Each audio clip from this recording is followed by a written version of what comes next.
Oke, Shalom, selamat kembali sama siang teman-teman. Pada siang hari ini kita bersyukur dipertemukan melalui media virtual ini. Pada sesi kali ini kita akan mendapatkan sharing dari Ibu Sandra Mayawati berjudul Emotion and Co. Overcoming Stress and Preventing Burnout in Christian Couples. Sedikit saya sampaikan profil dari Bu Sandra Mayawati. Ibu Sandra Mayawati MTH merupakan konselor di Konseling Kristen Hope Counseling Center. Telah menjadi konselor mungkin beberapa tahun ya. Saya juga baru pertama bertemu dengan Bu Sandra melalui media virtual ini. Nah, selanjutnya mungkin saya bisa ke Ibu Sandra ya, Bu. Tadi Ibu mungkin unmute lagi, Bu ya. Ini tadi ke unmute. Oke. Sekarang sesinya ke Bu Sandra, Bu. Silakan. Waktu dan tempat kami persilahkan. Halo semua, selamat siang. Apa kabar? Saya akan memulai sesi ini, tetapi sebelum kita mulai, bagaimana kalau kita sama-sama menundukkan diri di hadapan Tuhan, biar supaya Tuhan juga yang turut berbicara ke dalam hati kita satu persatu. Mari kita berdoa.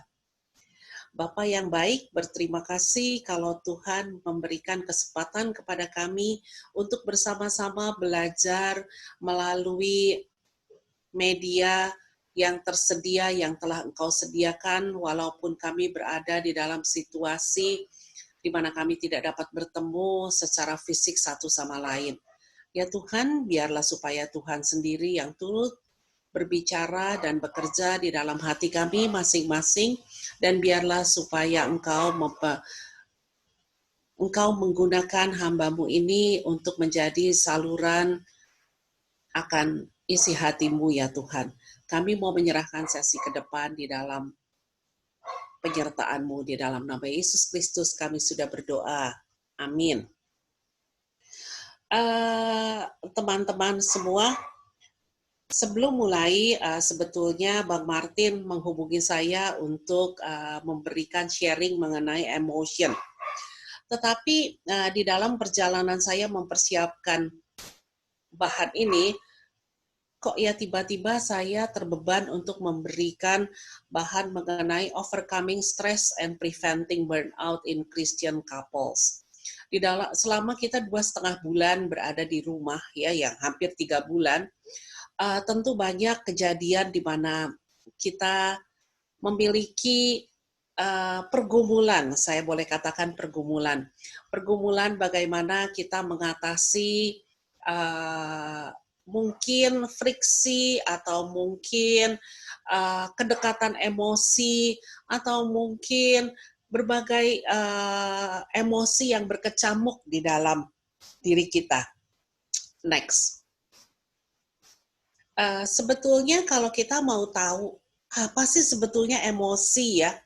Sebetulnya emosi itu adalah states dari biological yang diasosiasikan dengan berbagai nervous system, di mana situasi ini selalu berubah dari satu waktu ke waktu yang lain dan akan mempengaruhi pikiran, perasaan, tingkah laku kita, kemudian respons yang akan menentukan berbagai tingkat pleasure dan displeasure, kesenangan dan ketidaksenangan, sehingga emosi itu selalu berfluktuasi dari satu hal, dari satu stage ke stage yang lain, tergantung dari apa yang sedang kita rasakan. Next.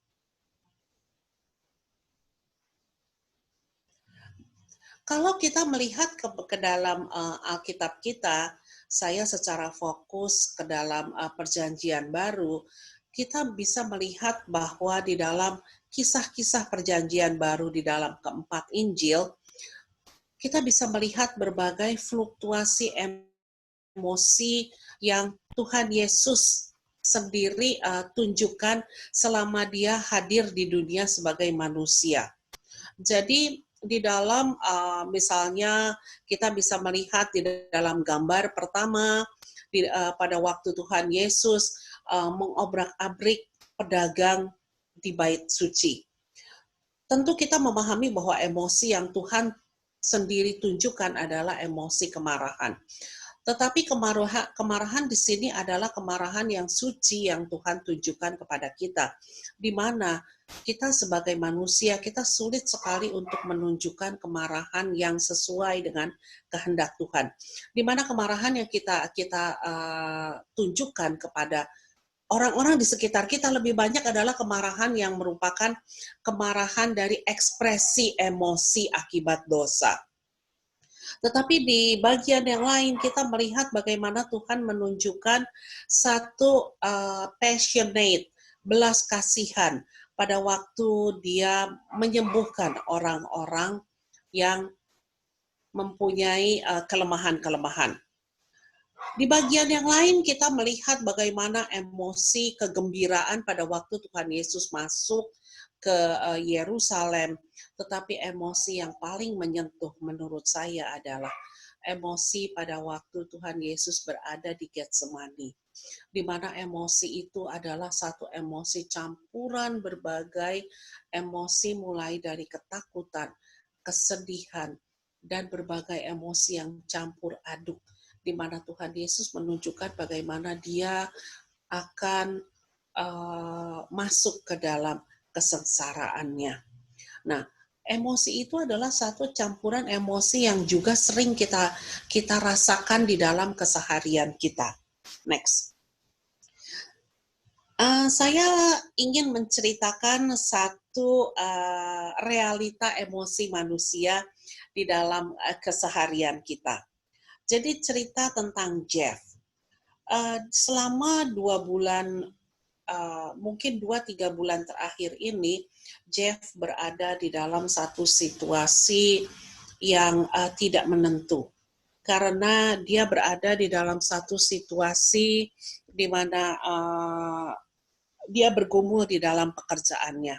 Berulang kali dia dipanggil oleh atasannya karena urusan target. Di dalam pencapaian target, pada saat Jeff merasa bahwa dia sudah mencapai target, maka atasannya seolah-olah memberikan target yang baru, sehingga di dalam 3 bulan terakhir, Jeff selalu umumnya dia pulang larut malam untuk mengejar target. Tetapi sebagai seorang profesional, Jeff itu merasa bahwa dia harus mengerjakan target yang sudah ditetapkan oleh atasannya. Dan Jeff itu adalah seorang yang sangat optimistik.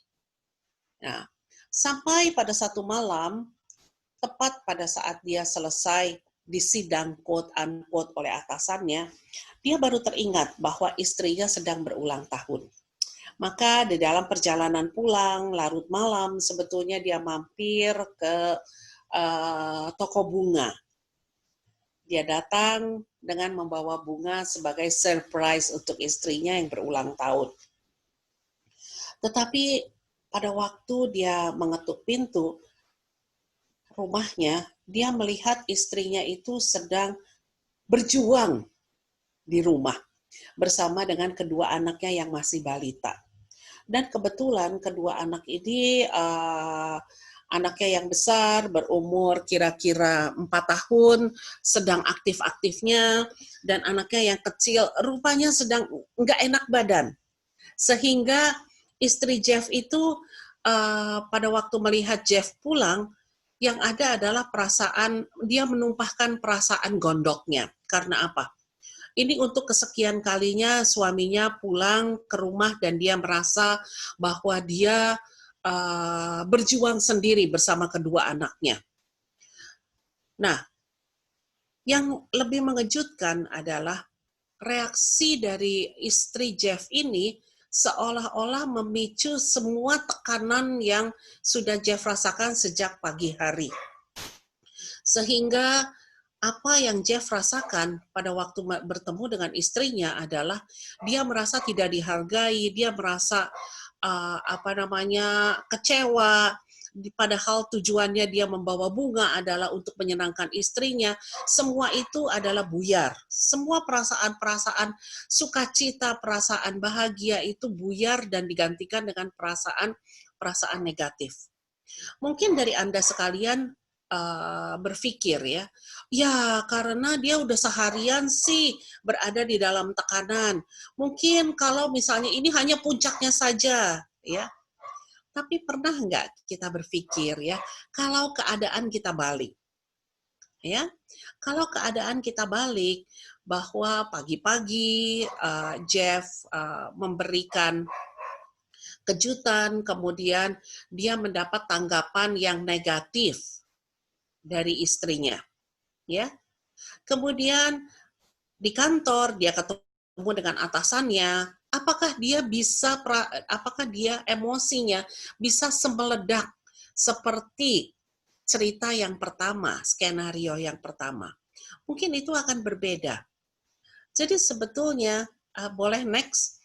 Jadi sebetulnya kalau kita melihat, kalau kita memahami bahwa latar belakang underlying dari setiap emosi-emosi adalah kita merasa tidak terganggu atau kita merasa terganggu bukan oleh satu kondisi tertentu, tetapi lebih kepada pandangan kita terhadap kondisi tersebut. Ya, artinya persepsi kita yang akan menentukan bagaimana kita mempunyai coping terhadap emosi-emosi kita. Ya, masalahnya adalah emosi kita itu sebetulnya hanya merupakan respon. Respon dari apa sih? Respon dari pikiran kita yang tentunya akan berpengaruh kepada tingkah laku kita, ke dalam perilaku kita. Berbagai pikiran kita terbentuk di dalam satu helpful dan unhelpful thoughts. Misalnya, perasaan-perasaan, pikiran-pikiran yang unhelpful adalah pikiran-pikiran yang stressful, pikiran-pikiran yang buruk, pikiran-pikiran yang tidak membangun. Misalnya, ketakutan yang berlebihan terhadap masa depan kita, ketakutan yang berlebihan terhadap hal-hal yang negatif yang belum tentu terjadi. Sehingga kalau kita mempunyai satu pola pemikiran, satu ketakutan-ketakutan yang belum tentu terjadi, tentunya akan terefleksi di dalam perilaku kita. Sehingga perilaku-perilaku kita terhadap tekanan itu, kita menjadi pribadi yang jauh lebih takut dibandingkan dengan respon orang-orang di sekitar kita. Dan bahayanya pada waktu kita mempunyai perilaku seperti itu, tanpa disadari itu sudah menggerogoti berbagai biological kita, di mana tubuh kita itu sebetulnya merupakan alarm, selalu memberikan alarm-alarm terhadap perubahan-perubahan dari emosi-emosi yang ada di dalam diri kita. Misalnya, perubahan-perubahan biological itu adalah misalnya dalam bentuk sulit tidur, atau dalam bentuk apa? Kehilangan nafsu makan, atau sebaliknya, orang menjadi sangat bernafsu untuk menghabiskan segala sesuatu yang ada di depan kita sebagai bentuk dari stressful dalam emosi dan di dalam pikiran kita. Tetapi yang menarik, saya mencantumkan yang keempat yang di dalam kolom biru adalah bagaimana kita memahami arti hidup kita. Bagaimana kita mempunyai pandangan Allah, pandangan tentang hidup yang benar, dan bagaimana kita mempunyai spiritual dan iman, itu sebetulnya bisa membalikan hal-hal yang lain. Kita akan melihat ini di bagian belakang ya. Saya akan melanjutkan dulu bagaimana sih kerja emosi di dalam diri kita. Next. Ya. Di dalam banyak hal, tadi kan kita membicarakan bahwa kalau emosi itu adalah bagaimana kita melihat pleasure dan displeasure. Tentu kalau kita di dalam pleasure states ya, kita tidak lagi ya kita lagi senang, kita lagi sukacita, kita lagi menikmati hidup, mungkin itu tidak mengganggu ya. Tetapi yang mengganggu adalah bagaimana kalau kita berada di dalam displeasure states ya. Displeasure stage itu lebih banyak disebabkan oleh masalah. Pernahkah kita meneliti sebetulnya masalah, problem itu apa sih sebetulnya problem yang kita hadapi? Seringkali kita taunya melihat problem and in bulk ya, di dalam satu setumpuk problem. Tetapi kita seringkali kurang memilah sebetulnya problem itu apa sih? Kalau kita melihat problem itu kalau kita pilah sebetulnya ada dua jenis. Problem pertama adalah problem yang dapat kita ubah. Dan problem yang kedua adalah problem yang tidak dapat kita ubah. Problem yang dapat kita ubah misalnya adalah apa? Urusan rumah tangga yang harus diselesaikan. Nah, ibu-ibu dan bapak-bapak yang sekarang bekerja di rumah, kemudian dengan bergaul 24 jam dengan anak-anak, kemudian rumah tangga yang berantakan karena ditinggal oleh pembantu rumah tangga, asisten rumah tangga yang sudah pulang kampung, maka mau nggak mau, sepertinya seabrek. Tetapi kita harus menyelesaikan urusan rumah tangga itu kan. Nah, ini sebetulnya bisa kita ubah yaitu dengan membuat prioritas.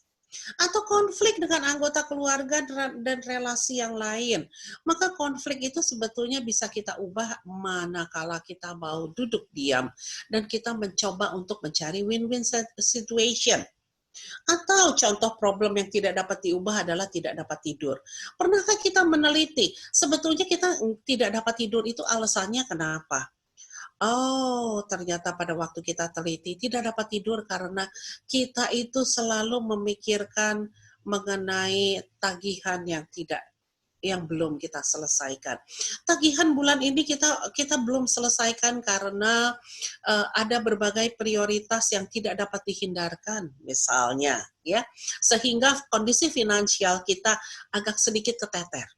Nah, pada waktu kita bisa menyelesaikan tagihan itu satu persatu, mungkin secara amazingly tidak dapat tidur itu otomatis terselesaikan karena oh ternyata setelah saya menyelesaikan masalah yang lain, maka posisi tidak dapat tidur itu dengan otomatis terselesaikan sendiri. Jadi sebetulnya posisi tidak dapat tidur itu adalah problem yang masih bisa kita ubah.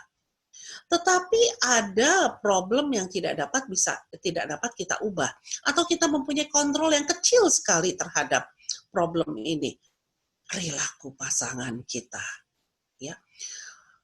Pada waktu kita mempunyai pasangan, ya saya mengharapkan bahwa pasangan saya itu adalah merupakan seorang yang mudah bergaul, seorang yang ekstrovert, yang mudah menyapa orang lain.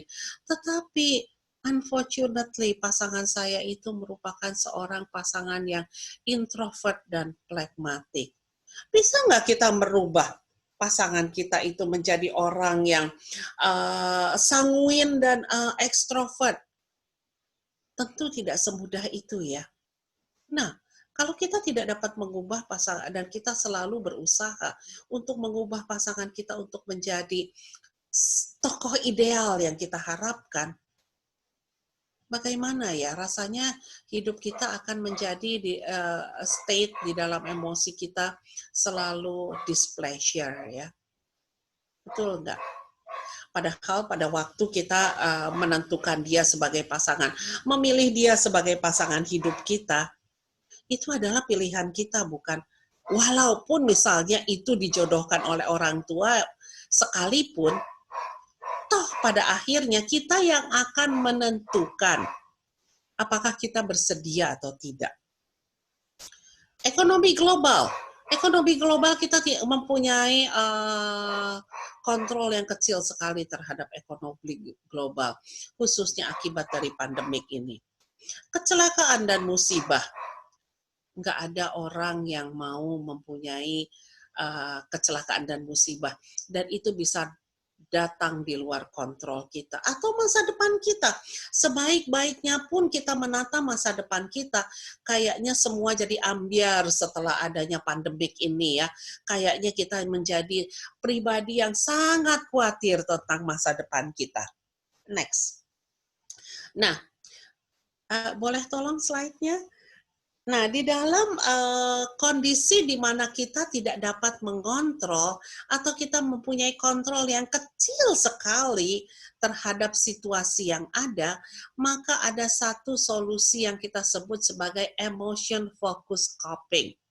Di mana di dalam emotion focus coping itu adalah kita bagaimana kita mempunyai regulasi emosi, bagaimana kita mengubah dan mengontrol level kegelisahan adalah salah satu cara bagaimana kita bisa memindahkan posisi displeasure dan menggesernya menjadi situasi pleasure, di mana kita bisa dengan sukacita menerima menerima emosi-emosi tersebut. Saya memberikan contoh di dalam 4 hal untuk bagaimana kita fokus coping terhadap emosi-emosi kita.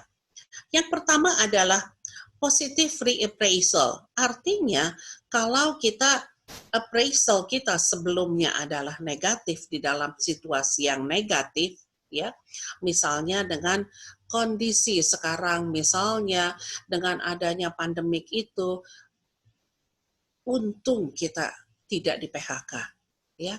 Tetapi kok ya kelihatannya struktur gaji kita jadi berubah ya, bukannya bertambah, tetapi dikurangi, ya. Ini adalah sesuatu yang negatif kan, appraisal kita terhadap waduh bagaimana dengan pengeluaran kita. Artinya kita perlu mengkaji ulang pengeluaran sesuai dengan prioritas yang ada. Tetapi dari situasi yang ini kita bisa melakukan reappraisal, sesuatu yang negatif menjadi positif. Misalnya apa reappraisal positif itu adalah? Ya, saya masih beruntung bahwa gaji saya hanya berkurang 25%. Bagaimana dengan mereka yang di PHK? Saya masih beruntung bahwa saya masih mempunyai pekerjaan, sehingga saya berapapun juga beratnya pekerjaan yang harus saya lakukan, maka saya akan berusaha untuk mengerjakan itu dengan baik. Sehingga kalau di dalam ilustrasi itu adalah bagaimana kita melihat ilustrasi sebagai setengah gelas yang kosong, atau saya beruntung, saya masih mempunyai setengah gelas terisi. Lalu yang kedua adalah selective attention, ya. Jadi pada waktu kita berada di dalam satu situasi yang emosi yang tidak dapat terkontrol, kadang-kadang mengalihkan perhatian kepada hal-hal lain untuk sesaat akan menolong membuat kita lebih rileks. Ya. Contohnya, apabila kita di dalam situasi stressful, maka mengalihkan sementara, misalnya dengan mengalihkan main sepak bola dengan anak-anak, itu akan sementara bisa mengalihkan perhatian kita sehingga kita bisa lebih happy. Lalu yang ketiga adalah seeking social support. Kalian beruntung karena kalian mempunyai social support yang cukup baik. Di mana pertemuan pada sore hari ini adalah merupakan social support, di mana kita bisa mengekspresikan perasaan-perasaan kepada support group yang terpercaya. Support group itu bisa kepada extended family, atau kepada keluarga inti, atau kepada teman-teman di mana bisa memahami kita, kepada orang-orang di mana mereka sudah mengenal kita apa adanya. Itu adalah social support yang sangat positif. Yang keempat adalah relaxation strategies. Ya, relaxation strategies yang saya contohkan di sini adalah 2 macam. Yang pertama adalah slow breathing exercise, di mana pada waktu situasi emosi kita itu tiba-tiba datang dan kita merasa sangat tidak nyaman, maka slow breathing exercise ini akan bisa menolong untuk sementara. Caranya adalah kita menarik nafas. Mungkin teman-teman juga bisa mempraktekkan sambil mendengarkan ya. Kita menarik nafas panjang di dalam 5 hitungan, kemudian pelan-pelan hembuskan melalui mulut. Kita menarik nafas melalui hidung, kemudian hembuskan melalui mulut. Ini diulang-ulang sampai kita merasakan satu stage di mana kita merasa lebih tenang. Pada waktu kita merasa lebih tenang, maka situasi itu sedikit demi sedikit akan bisa mengendalikan stressful level kita. Apabila sebelumnya mungkin stressful level kita ada di tingkat 10, dengan slow breathing exercise ini mungkin bisa menurunkan menjadi 9,5. Ya, sehingga pada waktu kita berada di dalam stage 9,5, mungkin kita mempunyai satu room di mana kita bisa menenangkan pikiran kita dan menenangkan emosi kita, sehingga pikiran kita juga tidak akan memberikan respon-respon yang terlalu negatif. Yang kedua adalah progressive muscle relaxation. Mungkin ini bisa kita praktekkan pada waktu kita mempunyai di dalam posisi pandemik ini, di mana kita mempunyai banyak tekanan. Yang bisa kita praktekkan adalah kita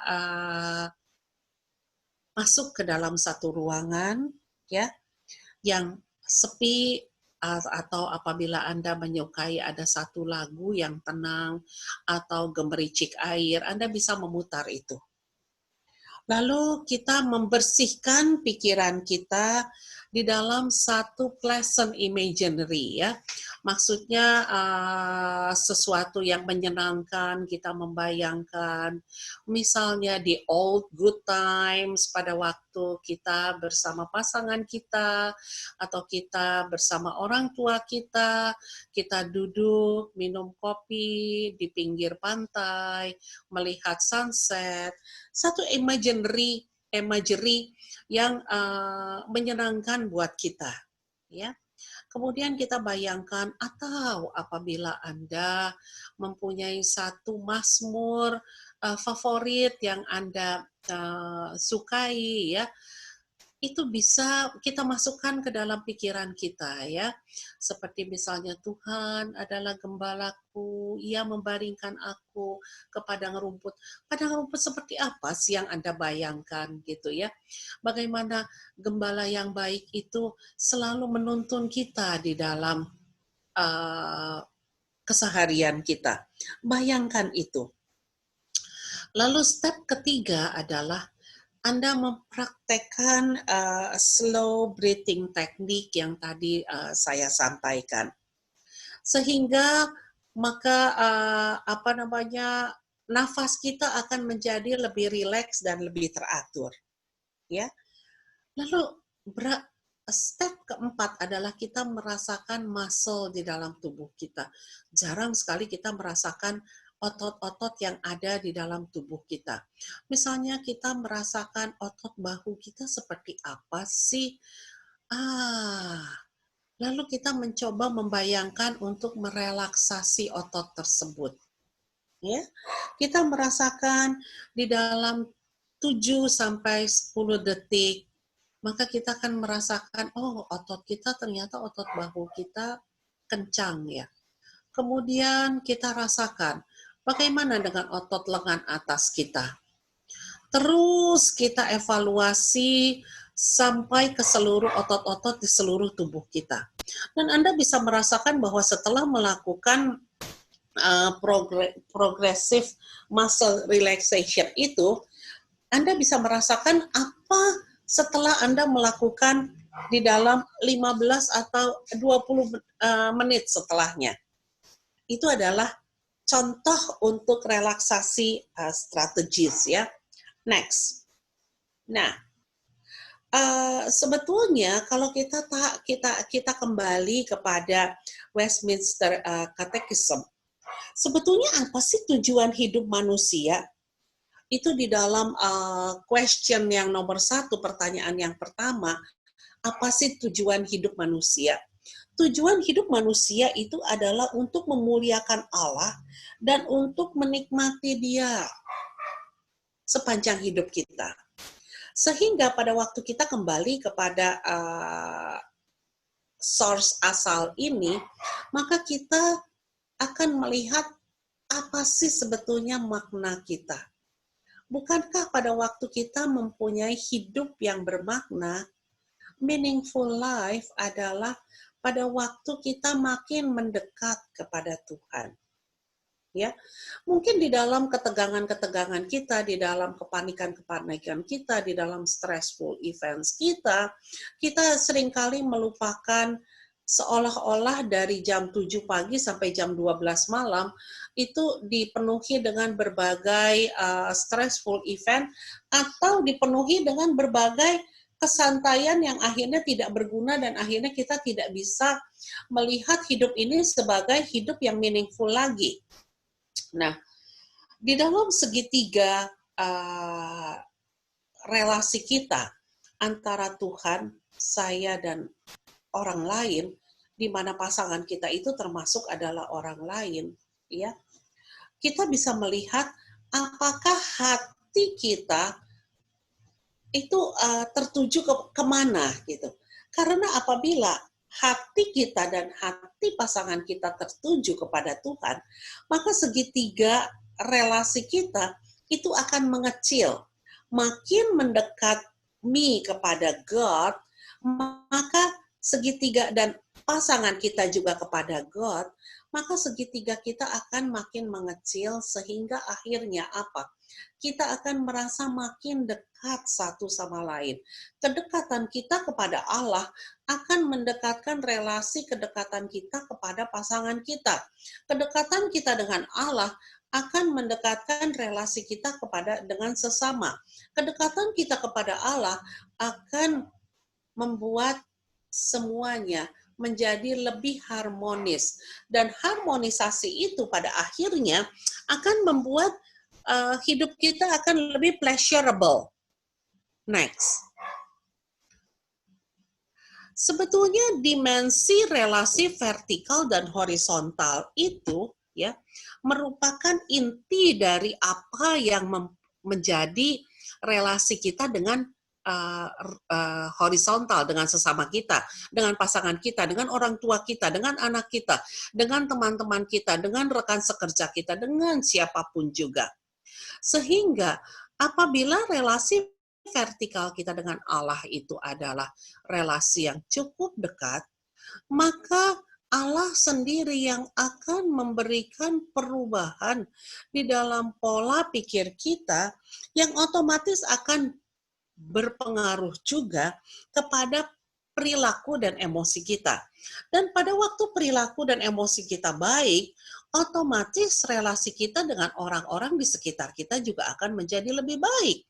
Bayangkan apabila anak kita yang sebelumnya adalah kita tidak mempunyai relasi yang baik dengan Tuhan, sehingga setiap emosi negatif kita umbar di mana-mana, maka otomatis relasi horizontal kita juga akan menjadi vulnerable ya. Tetapi apabila kita selalu mempunyai waktu untuk melakukan evaluasi, bagaimana sih relasi saya dengan Tuhan? Bagaimana sih relasi saya dengan Tuhan? Karena di dalam saat teduh setiap hari yang kita lakukan, saya percaya bahwa Tuhan pasti mempunyai cara sendiri untuk berbicara kepada kita. Saya mengajak teman-teman sekalian untuk mulai setiap malam menelaah. Mulailah dengan Mazmur 1. Lalu kita mengevaluasi, apa sih sebetulnya apa yang Tuhan mau bicarakan kepada saya.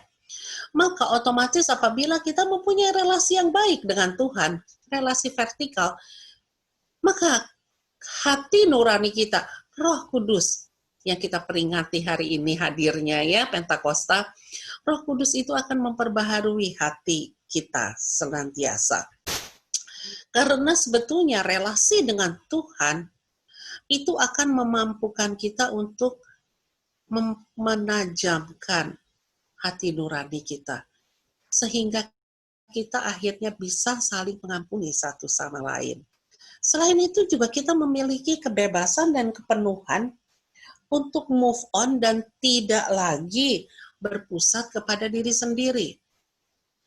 Karena pada waktu kita mempunyai satu relasi yang baik dengan Tuhan, maka Tuhan sendiri yang akan memberikan satu dimensi yang berbeda. Kita tidak lagi memikirkan diri kita sepenuhnya menjadi self-centered, tetapi kita bagaimana menjadi pribadi yang berpindah dari self-centered menjadi God-centered. Walaupun situasi problema yang kita hadapi itu tetap ada. Gaji saya nggak otomatis naik lagi ya, enggak loh. Tetapi bagaimana sikap hati kita, bagaimana sikap respon pikiran kita, bagaimana perilaku kita di dalam menyikapi itu akan mempunyai dimensi yang berbeda. Next.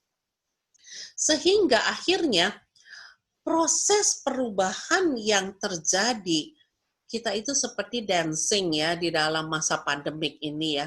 Bagaimana kita harus berdansa dengan perubahan-perubahan yang ada, yang kebanyakan itu perubahannya nggak enak dibandingkan dengan perubahan yang enak ya. Nah, sehingga kita berani untuk memandang hidup dengan lebih terbuka gitu ya. Oke, saya lebih terbuka untuk menyesuaikan diri untuk beradaptasi. Bagaimana saya bisa menyelesaikan tantangan-tantangan yang ada, ya, sehingga lebih terbuka itu juga kita mempunyai sikap open-minded kepada seluruh isu kehidupan.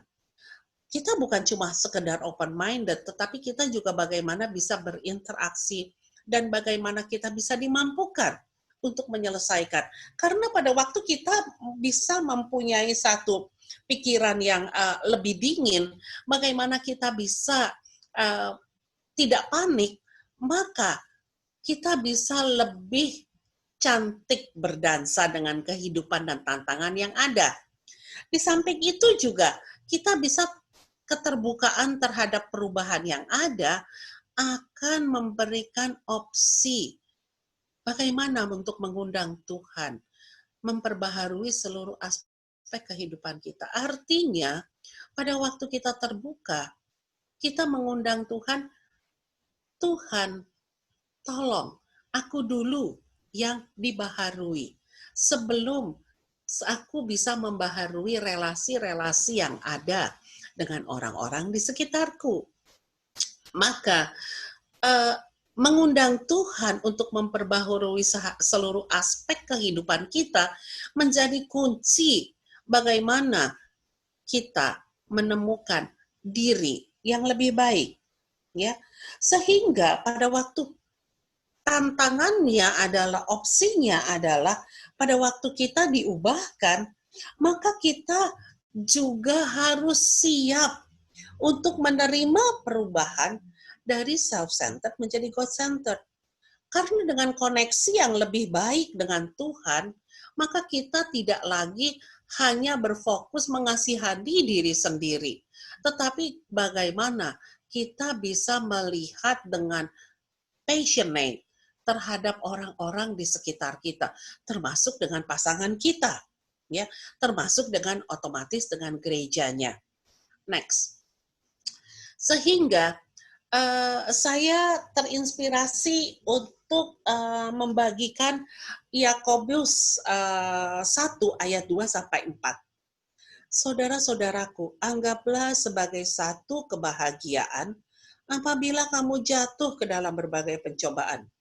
Sebab kamu tahu bahwa ujian terhadap imanmu itu menghasilkan ketekunan.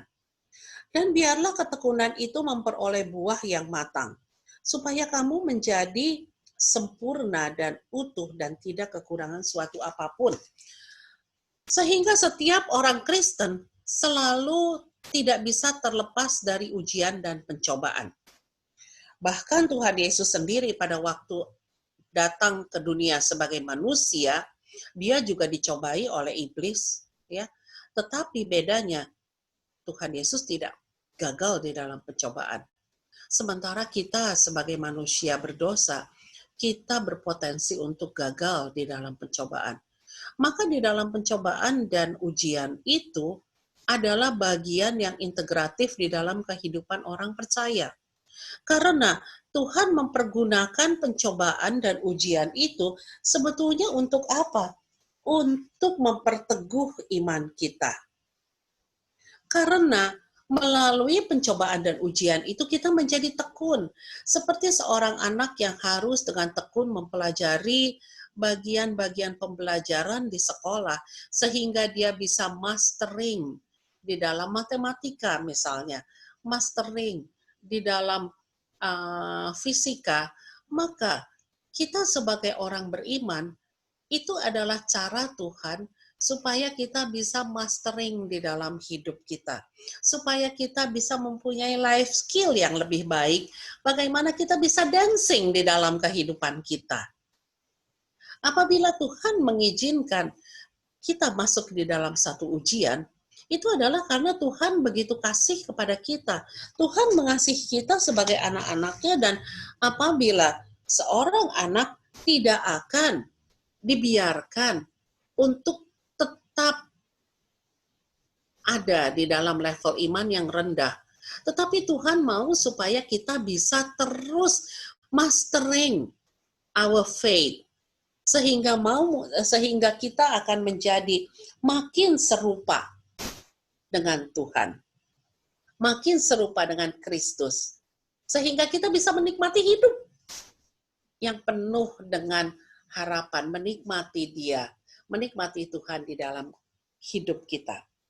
Akhirnya teman-teman, next, saya mau mengajak supaya kita menyerahkan seluruh kekhawatiran kita kepada Tuhan, maka Ia akan memelihara engkau. Jadi, apa? Artinya, kita perlu menyerahkan dulu kekhawatiran kita kepada Tuhan, maka Ia akan memelihara engkau. Dan tidak untuk selama-lamanya dibiarkannya orang benar itu goyah. Bagaimana caranya? Yaitu melalui cara ujian dan pencobaan. Sehingga kita bisa berdiri tetap teguh di dalam kasih Kristus. Kristus sendiri yang akan memberikan kekuatan. Kristus sendiri yang akan menopang kita pada waktu kita tidak bisa berdiri lagi. Mari kita berdoa. Bapa di surga, berterima kasih atas pembelajaran yang Tuhan sudah berikan. Hamba-Mu berbicara sampai di sini, mungkin banyak perenungan-perenungan dan pertanyaan-pertanyaan yang berkecamuk di dalam diri kami, ya Tuhan.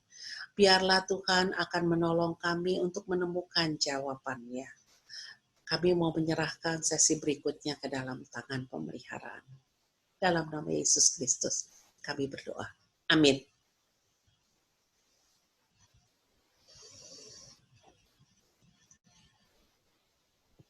Amin. Terima kasih Bu Sandra atas materi yang disampaikan. Sekarang kami buka pertanyaan kepada teman-teman. Mungkin kalau nanti mau bertanya, saya tambahkan ya, bisa raise hand di aplikasi Zoom-nya. Ini saya unmute dulu semua. Teman-teman ada yang ingin bertanya? Silakan.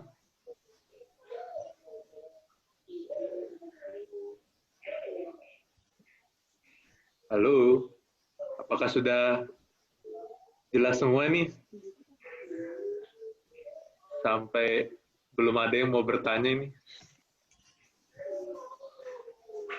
Atau nggak jelas semua, jangan-jangan. Kayaknya masih pada merenungi, Bu, tadi materi yang Ibu sampaikan. Gitu ya. Aku aja deh. Saya aja, Bu, bertanya, Bu. Iya, silakan. Nama saya Debbie, Bu. Hai, Debbie. Saya tertarik dengan practical exercise yang slow breathing sama relaksasi otot itu. Oke. Itu, Bu, gimana caranya kita awalnya itu get familiar dengan exercise itu, sampai itu secara bertahap kita latih. Sebenarnya kan hal yang perlu dilatih juga kan. Iya. Nah, itu bagaimana dari awal kita get familiar, sampai kemudian itu terus bertahap, sampai kemudian kita rutin melakukannya gitu. Karena di tengah kesibukan kita gitu ya, kadang itu sambil lalu saja gitu.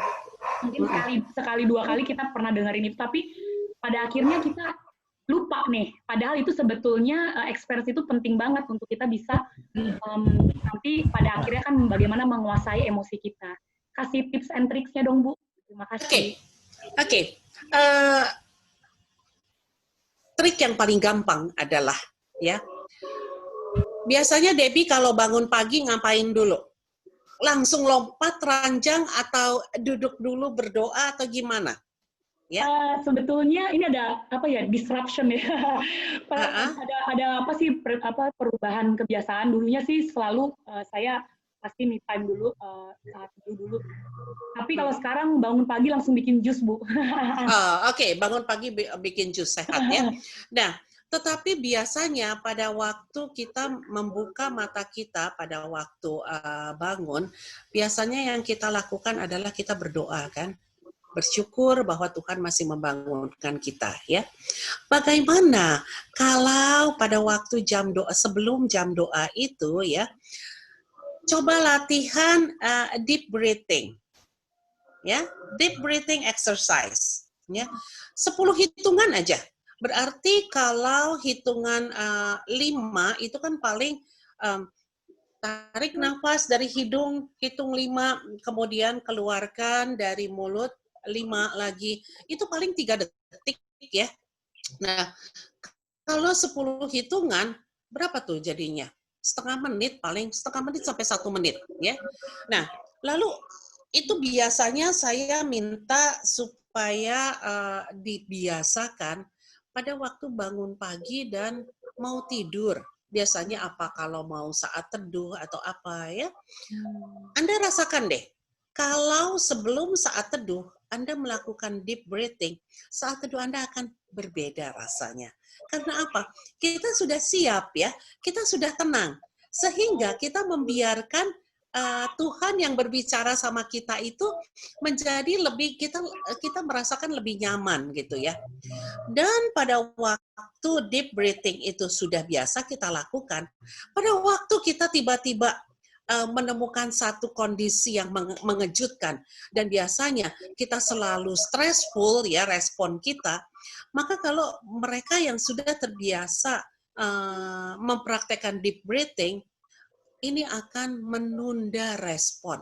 Setengah menit sangat berarti loh menunda respon ya. Kalau tadinya sebelumnya otomatis kita langsung meledak gitu ya, tetapi menunda setengah menit, ledakannya akan berbeda. Enggak mungkin lebih besar. Ledakannya biasanya mengecil, ya. Nah, apabila sudah terbiasa dengan melakukan deep breathing exercise, maka pelan-pelan kita bisa masuk melatih ke dalam muscle relaxation. Memang muscle relaxation itu tapi lebih sulit dibandingkan dengan deep breathing ya. Tetapi buat mereka yang sudah terbiasa dengan yoga, rasanya ini hanya satu dimensi yang berbeda. Karena di sini kita tambahkan bagaimana sih kalau kita mengingat bagaimana pemeliharaan Tuhan. Gitu. Menjawab nggak, Debbie? Ya. Thank you banget, Bu Sandra. Oke. Ada yang mau bertanya secara langsung? Mungkin saya ini ya, ada pertanyaan di kolom chat, saya sampaikan dari saudari kita C. Adeline mau bertanya seperti ini, mau minta tips. Terkadang saya suka kesal dengan pasangan atau kerjaan, namun tidak bisa melampiaskan emosi saya. Alhasil yang jadi kena sasaran emosi adalah anak-anak. Nah, itu Bu, pergumulannya dari Cedelin. Bisa di-sharingkan atau diberikan, sampaikan solusi mungkin, Bu. Terima kasih. Memang ya, pada waktu kita mempunyai anak-anak ya, anak-anak itu adalah pribadi yang paling rentan untuk menjadi tumpahan emosi kita. Karena biasanya tumpahan emosi itu selalu kita tujukan kepada pihak yang lebih remah dari kita. Waduh, kalau kita melampiaskan emosi kepada pihak yang lebih kuat, matilah kita dipites, kan, bener nggak ya? Nah, sehingga biasanya itu kepada eksplosif, saya bilang itu bukan respons ya, tetapi reaktif. Karena kalau respons itu kan sudah melalui proses kan. Kalau reaktif itu ledakan. Biasanya umumnya ditujukan kepada anak-anak. Nah, untuk itu kita perlu mereview ya sebetulnya ya. Sebetulnya kita itu termasuk pribadi yang seperti apa sih? Ya, apakah saya itu termasuk pribadi yang sulit untuk berkata-kata, sulit untuk bercerita, atau saya pribadi yang jaim misalnya, selalu ingin dilihat orang lain itu sebagai pribadi yang tenang, sebagai pribadi yang menyenangkan. Padahal sebetulnya untuk kita itu di dalam berinteraksi dengan emosi kita nggak bisa loh flat tenang terus gitu ya. Karena kalau Anda selalu tenang terus, Anda menjadi pribadi yang kurang menyenangkan. Nggak kelihatan gitu ya. Nah, itu sebabnya kita perlu mengenali diri kita. Siapa sih tempat yang paling aman buat saya untuk berbicara? Ya, nah saya kan memberikan ada 4 macam tuh. Kalau kembali ke slide-nya ya, yang pertama adalah positive reappraisal, selective attention, seeking social support. Apakah Anda mempunyai social support? Apabila Anda mempunyai social support yang baik, kenapa Anda tidak menggunakan social support itu? Ya, daripada kita meledak kepada anak-anak, pakailah social support itu. Ya, sehingga kalaupun misalnya nanti meledak kepada anak-anak, ledakannya itu sudah dibagi 2. Ya, sudah dibagi 2 artinya saya sudah membagikan ini kepada orang yang saya percaya. Itu sebabnya yang disebut sebagai sharing, kemudian berdoa bersama, itu untuk pertumbuhan, itu adalah sesuatu yang sangat membangun di dalam kehidupan orang Kristen ya. Dalam arti saya punya seorang teman yang betul-betul saya percaya, di mana kita melakukan satu pembicaraan secara rutin artinya misalnya seminggu sekali atau bulan sekali pertemuan, di mana bisa menyampaikan hal-hal yang tidak bisa kita sampaikan kepada orang lain dengan syarat harus konfidensial ya. Nah, dan saya percaya bahwa pertumbuhan orang Kristen apabila dilakukan dengan doa, ditutup dengan doa, maka Tuhan akan turut bekerja di dalam pertumbuhan kita. Karena Tuhan sendiri yang bilang, di mana 2 atau 3 orang berkumpul, maka kerajaan Allah akan hadir. Ya kan? Betul nggak? Kira-kira jawab nggak atau belum puas? Ya, dari Cedelin mungkin bersuara. Atau mungkin lagi ini. Mungkin ya. menjawab kali ya. Mungkin saya mau tanya lanjutan dari pertanyaan itu. Brian. Oh ya, ini dari perkenalan dulu kok Brian. Ko Brian, show yourself. Ko Brian, show yourself. Iya. Itu dia. Halo. Hai.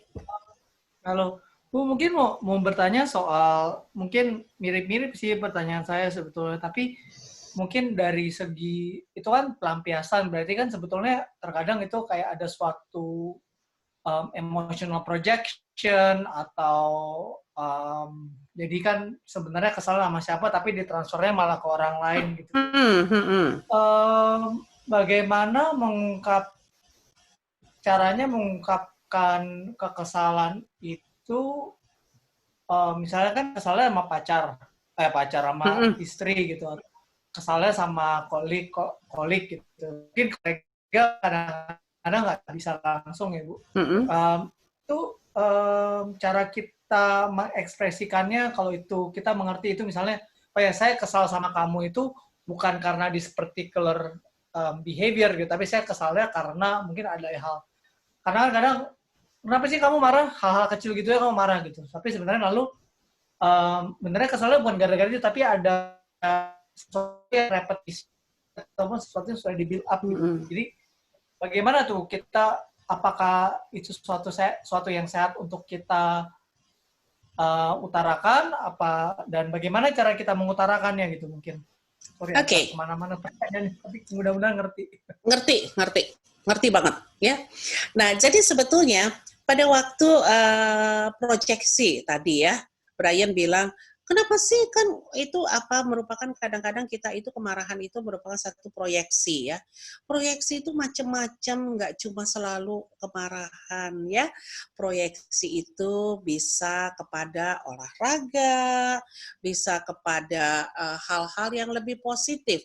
Ada orang kalau lagi marah ya, itu malahan masak. Karena kemarahannya itu dia lampiaskan ketelenan, dia cincang kenceng-kenceng tuh. Biasanya ya kalau bikin bakso dagingnya masih kerasa, kalau lagi marah, aduh dagingnya sampai lumet. Karena apa? Dia lampiaskan kemarahan itu ya. Ada orang yang seperti itu. Itu adalah proyeksi yang positif. Nah, lalu pertanyaan tadi Brian itu pertanyaannya banyak tuh, berlapis tuh. Juga bertanya gimana sih, itu kan karena repetisi ya, kesalahannya itu repetisi, udah dikasih tahu berkali-kali, diulangin lagi, lama-lama kan jadi mangkel ya. Ntar kalau misalnya saya negur terus nanti dibilangin bawel lagi kan, serba salah ya kalau kayak gitu ya. Benar nggak Brian? Ya. Betul. Nah, itu rasanya tuh seperti itu. Nah, tadi ingat nggak waktu di slide itu saya juga sempat membagikan adalah problem yang dapat kita ubah dan dapat kita kontrol. Ada juga problem yang tidak dapat kita kontrol. Ya, yang tidak dapat kita kontrol adalah perilaku orang lain. Betul nggak? Apalagi kalau perilaku orang lain, kalau teman kantor itu masih rada lumayan loh. Karena kembali lagi ya, sebagai profesional kita masih bisa menjaga jarak. Yang nggak apa-apa lah dia orang lain.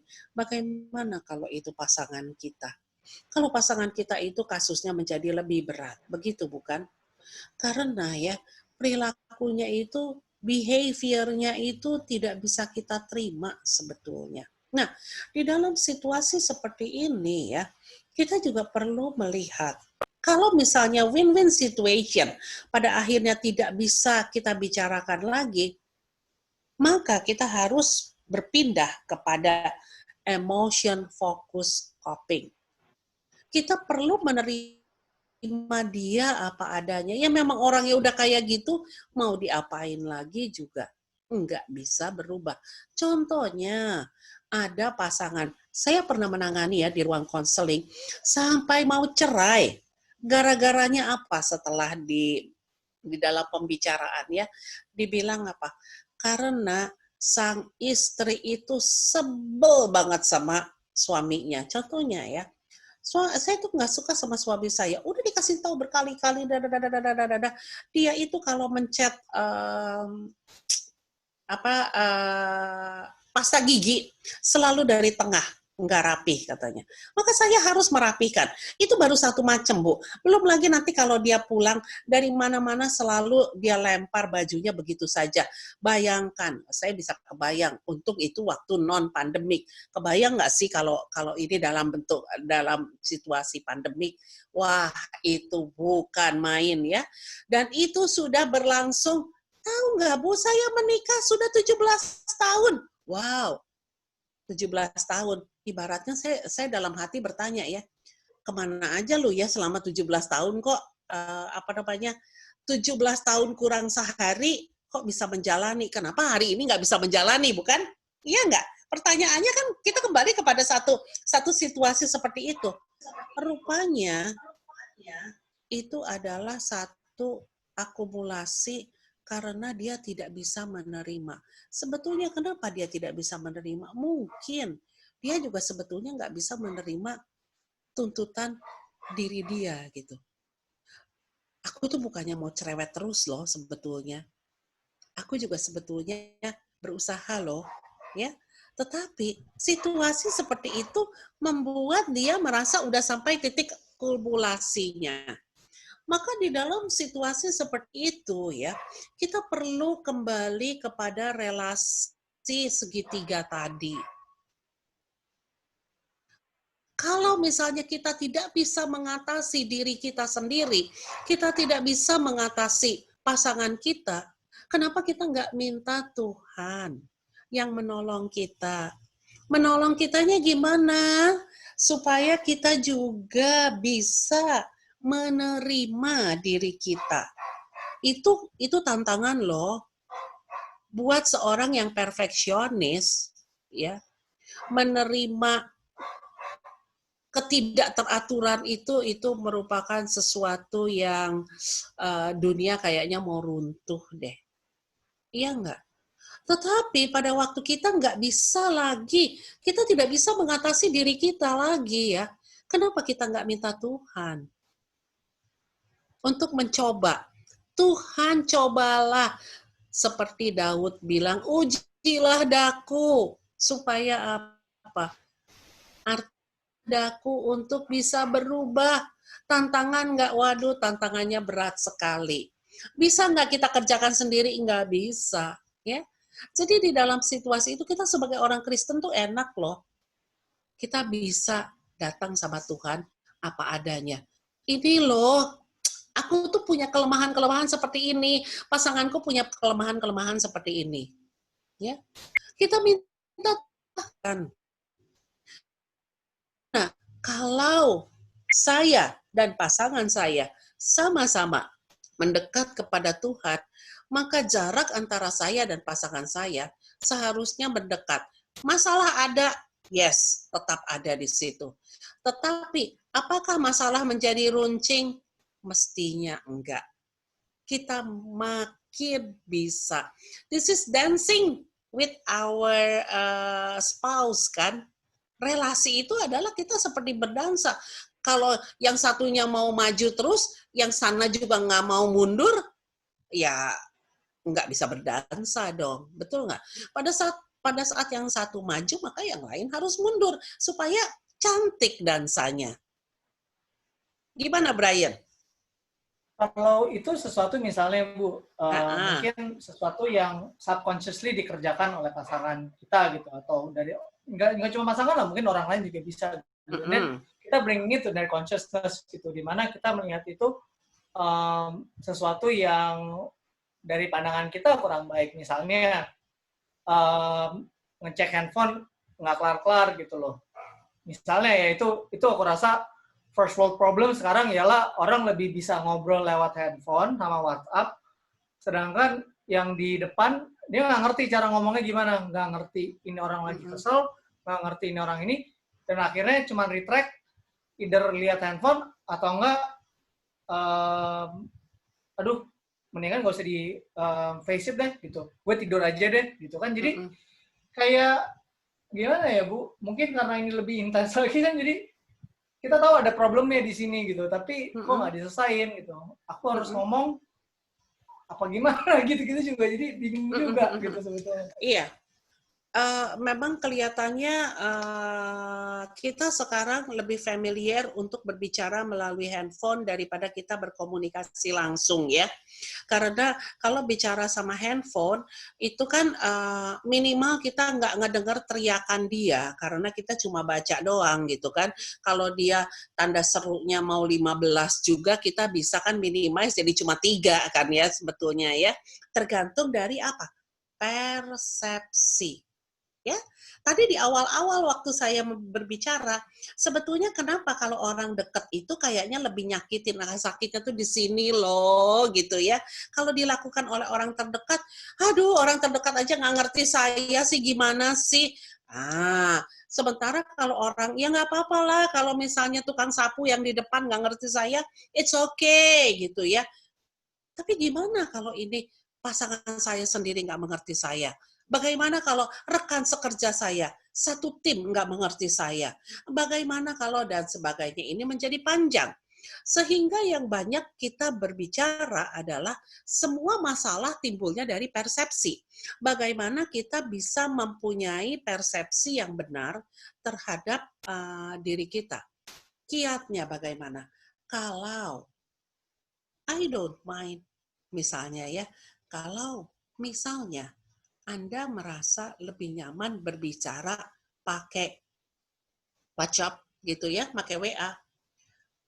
Sebagai langkah permulaan, kemukakanlah itu melalui WA. Nah, kalau sudah mulai dengan pakai WA gitu ya, kan nggak puas nih lama-lama kan? Oke, sekarang kita bicara.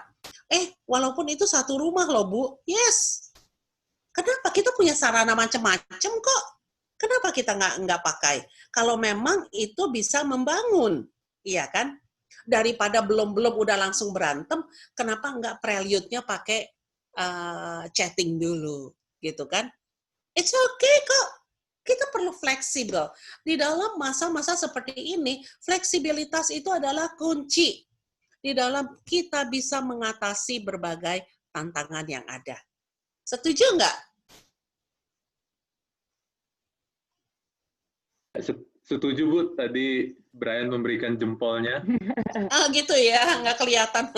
Oke, mungkin selanjutnya yang raise hand Ciame ya.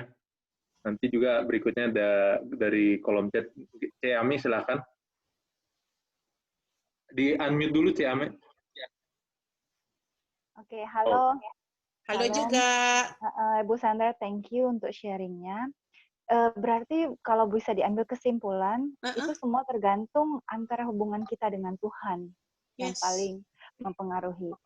Nah, apa yang terjadi atau apa yang bisa kita lakukan kalau misalnya kita dengan Tuhan itu kita udah berusaha, tapi di pihak lain tidak ada usaha misalnya seperti itu. Apa yang harus kita lakukan?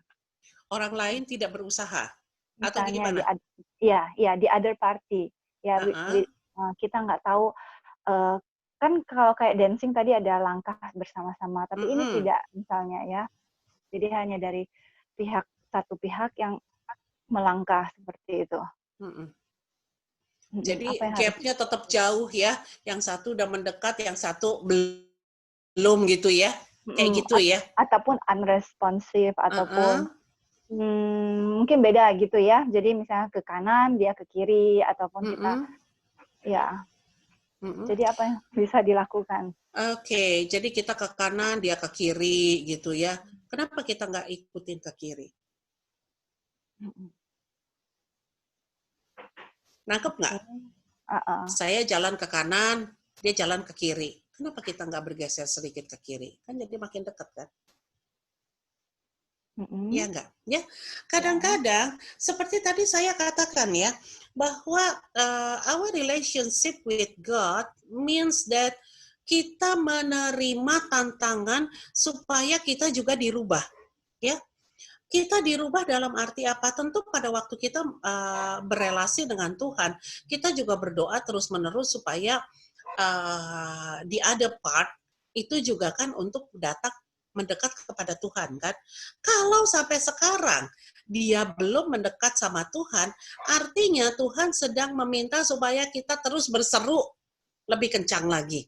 Ya, seperti seorang janda yang datang kepada hakim, ya, yang terus akhirnya hakim memberikan kan, karena dia udah bohwat. Ini si janda ini datang terus gitu kan, si perempuan ini datang terus ya. Apalagi kalau Tuhan nggak mungkin lah kalau kita minta terus gitu ya. Terus Tuhan tidak menolong membukakan. Kadang-kadang kita perlu berdoa bertahun-tahun untuk orang, entah itu pasangan kita, entah itu orang lain gitu ya, supaya akhirnya dia juga bisa menemukan Tuhan gitu ya. Nah, kembali lagi, tapi masalahnya kan Bu, itu adalah kalau dia menemukan Tuhan. Kalau dia tidak menemukan Tuhan gimana?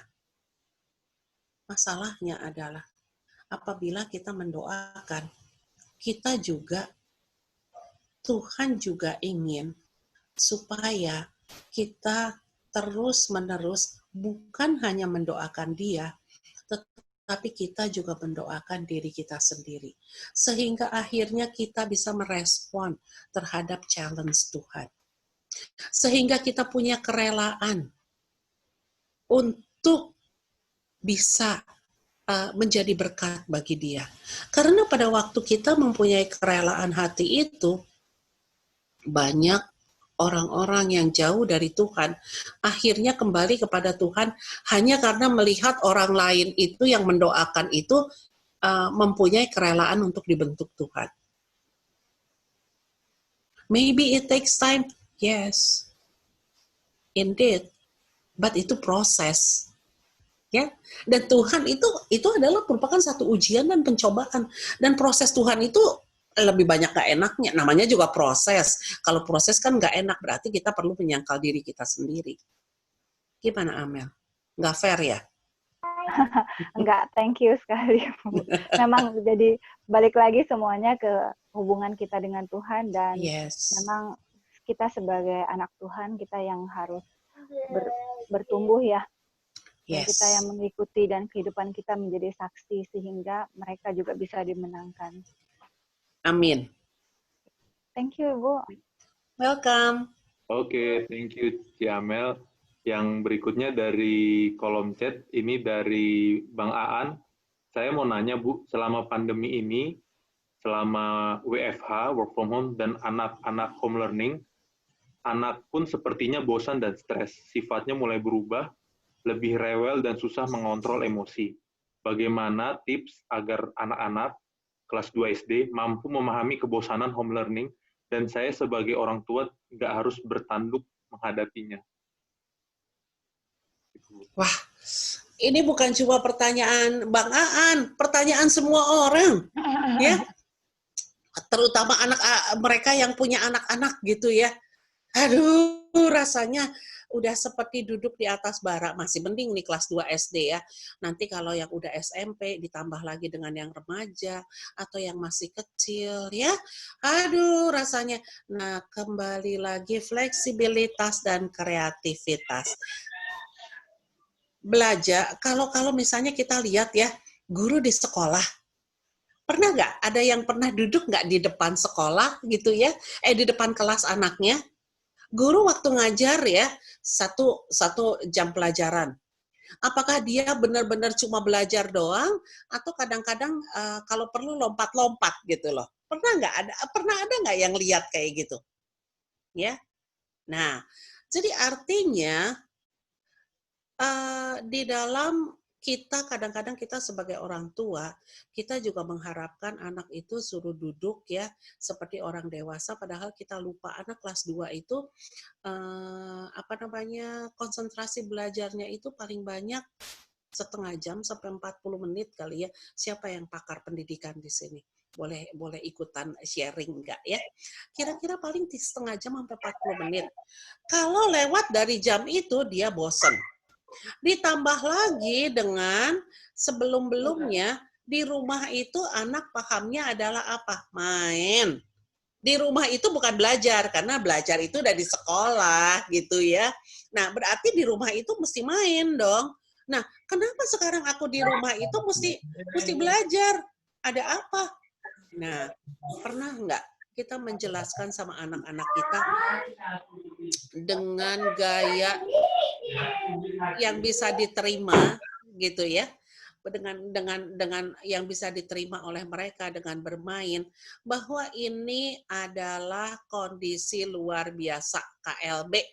Berarti kalau KLB itu kamu luar biasa stres, papi mami juga stres, bukan cuma kamu aja yang stres. Kita sama-sama berada di dalam situasi stres. Sehingga bagaimana kita di dalam situasi stres ini, bagaimana kalau kita bisa melewatinya dengan lebih fun. Selective attention tadi saya bilang ya.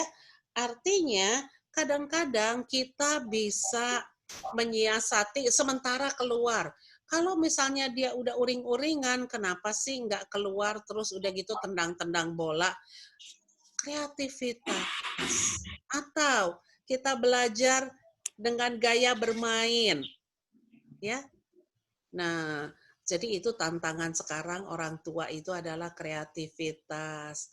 Apakah kita kreatif enough untuk mengatasi anak-anak kita?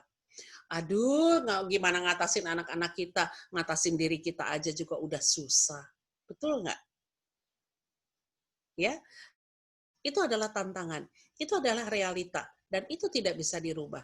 Sehingga kita juga perlu mempunyai satu spirit optimisme bahwa ini pasti bisa dikerjakan. Cari terus kreativitas itu. Gimana? Iya. Ya, Bu. Terima kasih. Oke. Terima kasih, Nyonya Aan. Oke. Selanjutnya yang sudah raise hand dari keluarga Albert ini, keluarga Albert Nenggolan, silahkan. Ya Bu, saya ya. Albert Bu. Saya dan istri kan ini kan pekerja dua-duanya ya. Nah, yang mau saya tanyakan begini Bu, misalnya nih, ketika saya gitu atau istri salah satu dari ini di kantor itu kan mungkin moodnya bisa banyak ya. Kadang kalau lagi bagus-bagus, kalau enggak misalnya lagi bos lagi marah-marah, terus kita jadi gelisah, kita mau curhat kan lebih bagus kan kita curhat ke pasangan gitu ya. Ya kan? Nah, masalahnya gini Bu, misalnya nih Bu, saya pulang kantor, ada hal yang mau saya diskusikan ke istri mengenai pekerjaan di kantor, mengenai satu hari inilah sebenarnya. Begitu sampai rumah, saya kan biasanya kan tanya dulu ya sama istri, bisa nggak, maksudnya sama moodnya bagus nggak gitu kan untuk diskusi atau membahas sesuatu. Nah, kalau seandainya bilang bagus, berarti kan aman tuh Bu ya, kita bisa cerita. Nah, tapi kalau misalnya tidak bagus nih Bu, misalnya, jangan dulu deh, mungkin dia juga di kantor lagi pusing gitu Bu ya, ada hal pusing juga, dan jadinya kita mau cerita itu, jadinya kan kalau saya mau cerita sama siapa ya, masa sama tembok kan nggak mungkin lah ya, gitu kan. Tapi kan kalau misalnya kita nggak ceritakan jadi kayak apa ya, kayak ada hal yang gantung gitu ya. Apa jadinya, masa bodoh lah, saya bawa tidur aja. Cuman kan jadinya nggak bisa tidur gitu kalau saya.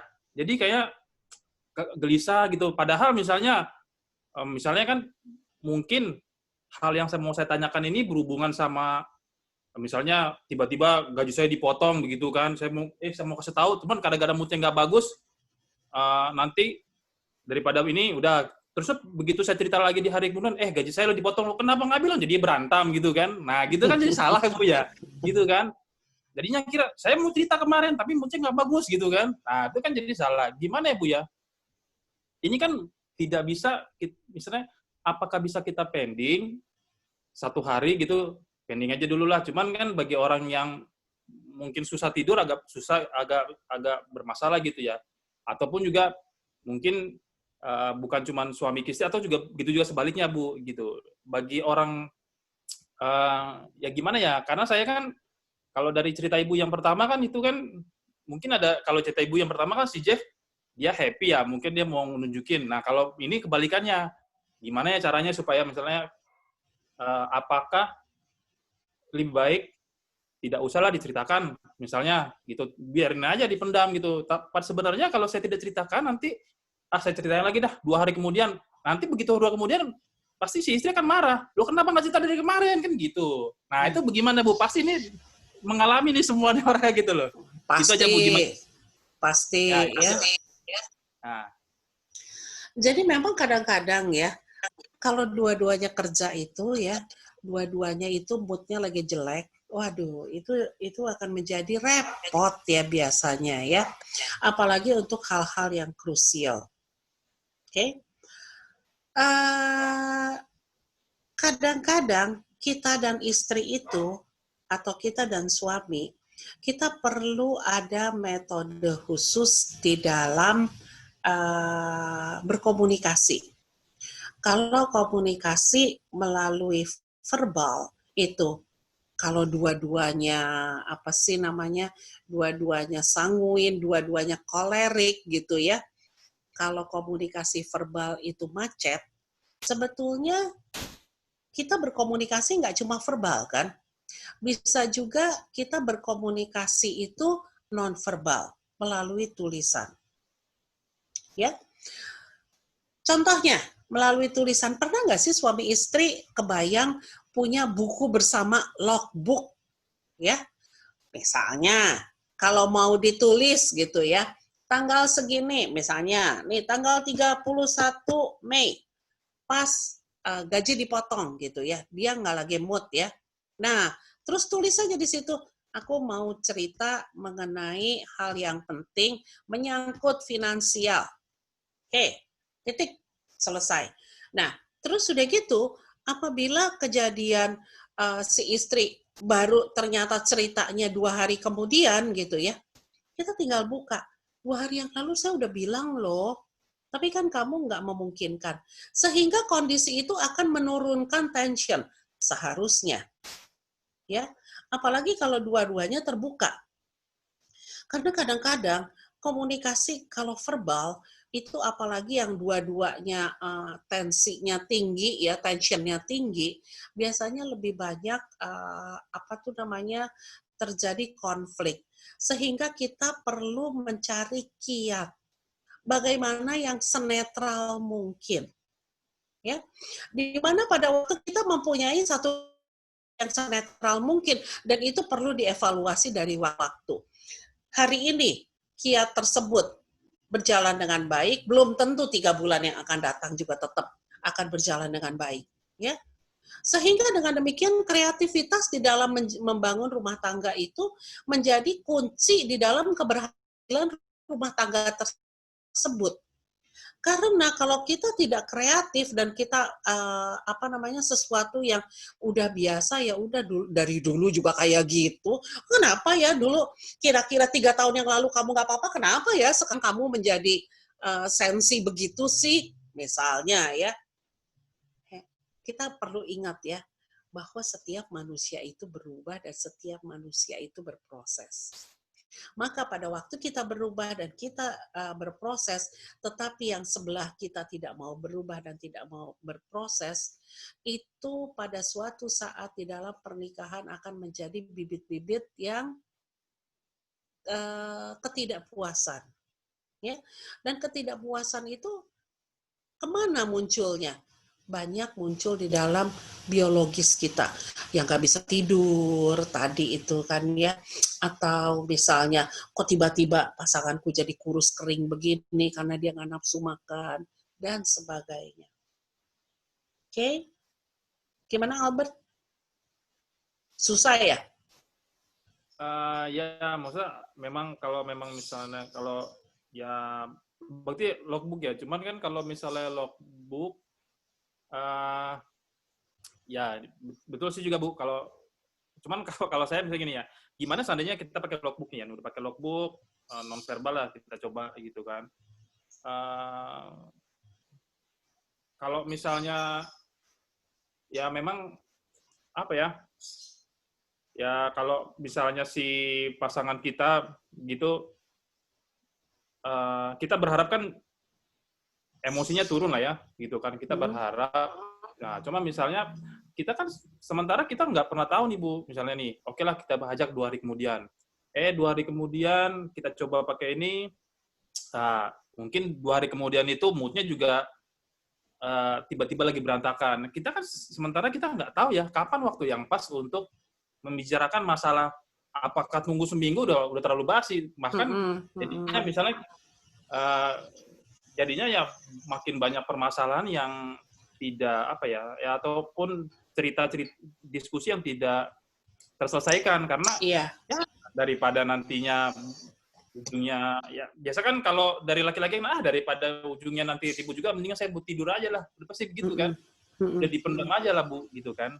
Nah, jadi kan tapi kan kalau kita memendam terus apakah sehat yang pertama kan, itu juga nggak tahu gitu kan. Kalau kita tiba-tiba nanti ya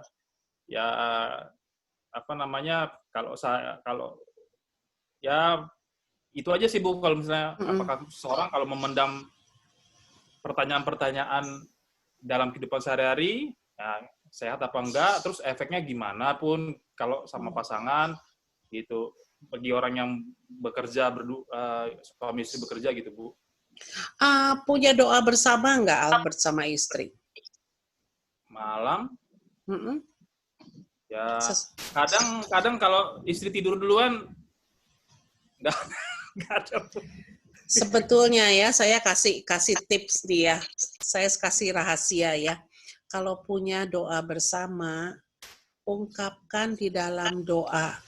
Kalau lagi berdoa dia kan nggak akan bisa kan terus tiba-tiba meledak biar moodnya lagi jelek juga kan, bener nggak? Iya nggak?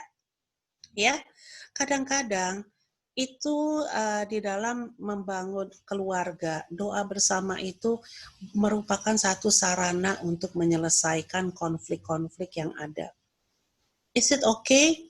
Of course, why not? Kita kan berusaha membawa itu ke dalam Tuhan kan?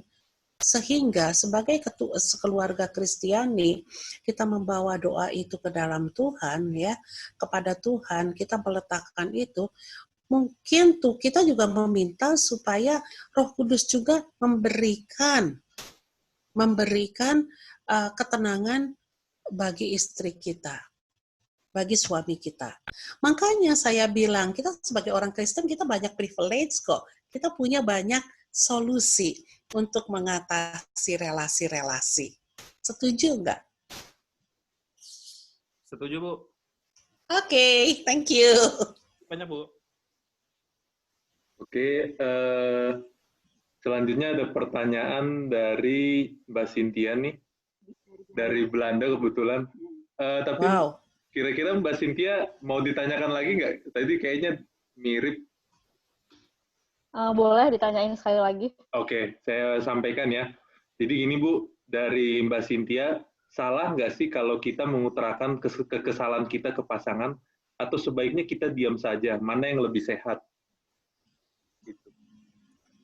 Kira-kira setelah mendengarkan diskusi kita, kira-kira yang lebih sehat yang mana, Cynthia?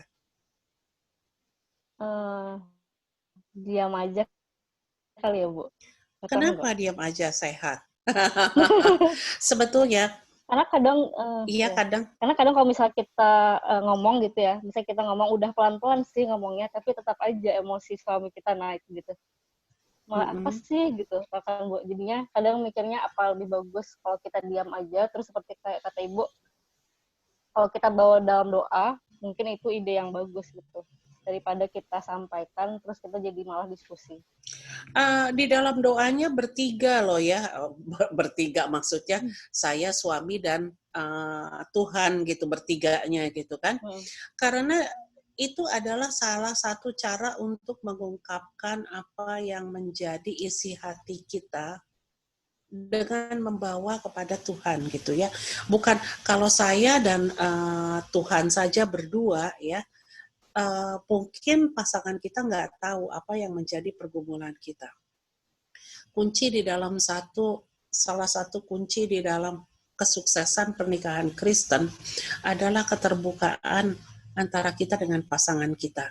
Sehingga pada waktu kita mempunyai keterbukaan dengan pasangan kita, ya, maka kita itu juga berproses. Karena tujuan dari pernikahan Kristen sebetulnya adalah bagaimana melalui pernikahan itu kita berproses untuk menjadi pribadi yang lebih baik, sehingga chief end of man itu, sehingga tujuan dari kehidupan kita adalah kita bisa memuliakan Tuhan. Sehingga kalau misalnya tujuan dari pernikahan Kristen itu hanya untuk mencari kebahagiaan, apa bedanya kita dengan agama-agama yang lain, bukan? Karena tujuan kita di dalam pernikahan Kristen adalah supaya orang lain bisa melihat kita, keluarga kita bisa mencerminkan ini adalah relasi Kristus dengan gerejanya. Sehingga tujuan dari pernikahan kita betul-betul bagaimana kita bisa memuliakan Tuhan melalui pernikahan kita. Dan salah satu kuncinya mau nggak mau adalah keterbukaan dan melibatkan Tuhan di dalam pernikahan kita. Nah, jadi Bu, kalau gini ya Bu, kita kalau tiap malam emang doa bareng, tapi doanya masing-masing gitu. Maksudnya dia doa sendiri, saya doa sendiri, cuman kita bareng gitu. Terus doa Bapak kaminya bareng, cuman ya doa pribadinya masing-masing, karena kan kita bahasanya beda gitu Bu. Kalau saya kan kalau misalnya harus doa dalam bahasa Belanda, rasanya tuh nggak marem gitu. Nah, kalau suami saya juga kalau misalnya doanya nggak sendiri, dia mungkin malu atau dia punya privasi sendiri. Nah, itu gimana Bu? Apa harus doanya bareng atau gimana? Kalian bisa saling mengerti nggak? Suami bisa mengerti bahasa Indonesia? Bisa mengerti bahasa Indonesia nggak? Sama sekali enggak. Jadi mau nggak mau Cynthia yang harus belajar bahasa Belanda supaya bisa fasih berbahasa Belanda. Oh, jadi kayak harus gitu ya. Doanya diungkapkan. Sebetulnya bareng, doa diungkapkan walaupun dengan kata-kata yang sangat sederhana, tanpa gramatikal yang sempurna, tentu kita bisa menyampaikan inti-intinya kan. Melalui situ bagaimana Roh Kudus turut bekerja dan memberikan pengertian-pengertian kepada suami. Setuju nggak? Jelas. Boleh dicoba ya? Oke. Terima kasih. Oke, sudah banyak nih pertanyaan. Mungkin kalau bisa Bu ya satu lagi, mungkin yang baru pertama kali hadir, mungkin kalau ada yang mau bertanya, Kak Maria, Koheno, atau dari keluarga Andrew Pasaribu, mungkin ada yang ingin bertanya, atau keluarganya Bang Kenan, mungkin ada pertanyaan. Gak usah malu-malu Bang, kalau ada yang di satu. Oke. Wah, ini mau bertanya lagi nih. Oke ya. Oh, Ko Henok, silakan. Ko Henok. Oke. Terima kasih Bu Sandra, sharingnya luar biasa. Saya mau tanya ini, kebetulan saya sama istri kan kita kerja bareng. Ya kita usaha bareng lah, gitu. Nah, cuman masalahnya, jadi di usaha kita nggak ada partner lain nih, kita suami istri aja. Jadi mau nggak mau, saya pasti sharingnya, kalau di pikiran saya selalu adanya pekerjaan gitu. Maksudnya, kan karena kita usaha sendiri, ya kita mau ngandelin siapa ya? Kita harus ngandelin kita sendiri lah. Jadi mau nggak mau ya saya kalau misalnya lagi mikir, kadang mau tidur gitu masih mikir, otaknya masih mikir, tiba-tiba muncul ide atau apa, saya langsung sharing dengan istri saya. Nah, istri saya sih awalnya oke, cuman lama-lama dia keberatan, kok ngomongnya kerja terus gitu. Dia keberatan seperti itu. Nah, kalau menurut Ibu, sebaiknya seperti apa? Saya sih sekarang coba berusaha ngurangin sih, cuman kayaknya nggak plong gitu, karena kan saya mau posisikan istri saya juga partner saya gitu, dalam pekerjaan ya maupun di rumah tangga. Kurang lebih seperti itu. Terima kasih. Oke. Boleh saya nanya, Heno, sebelum kalian berusaha sendiri ya, atau dari kenal udah usaha sendiri? Udah usaha sama-sama? Dari kenal udah usaha bareng. Udah usaha Sebenarnya bareng? awalnya sebelumnya istri saya pernah kerja dulu sama orang waktu kita baru pacaran. Nah itu nggak lama, setengah tahun sebelum menikah kita udah bareng-bareng usahanya. Oke. Waktu pacaran apa aja sih yang diceritain? Waktu pacaran, kalau saya sih kurang lebih ya tentang visi sih. Maksudnya ceritain ntar kita mau gimana segala macam. Waduh, Tapi serius ya? arahnya, iya. Di tengah keseriusan itu ada fun-nya nggak? Fun itu gimana Bu maksudnya? Misalnya ya kan ngobrol nih kan visi ya, gimana nanti setelah menikah bla bla bla bla bla bla, bagaimana kita usaha gini gitu ya. Tapi kan waktu pacaran pernah nonton dong? Oh iya pernah. Pernah dong. Begitu keluar dari bioskop yang dibicarakan visi atau filmnya? Oh filmnya. Filmnya ya. Iya. Berarti sebetulnya selain dari visi itu obrolan kalian ada juga dong mengenai hal yang lain-lain. Betul ada Bu. Ada ya. Tapi belakangan ini hanya soal pekerjaan aja. Lebih banyak ke sana gitu. Lebih banyak ke sana ya.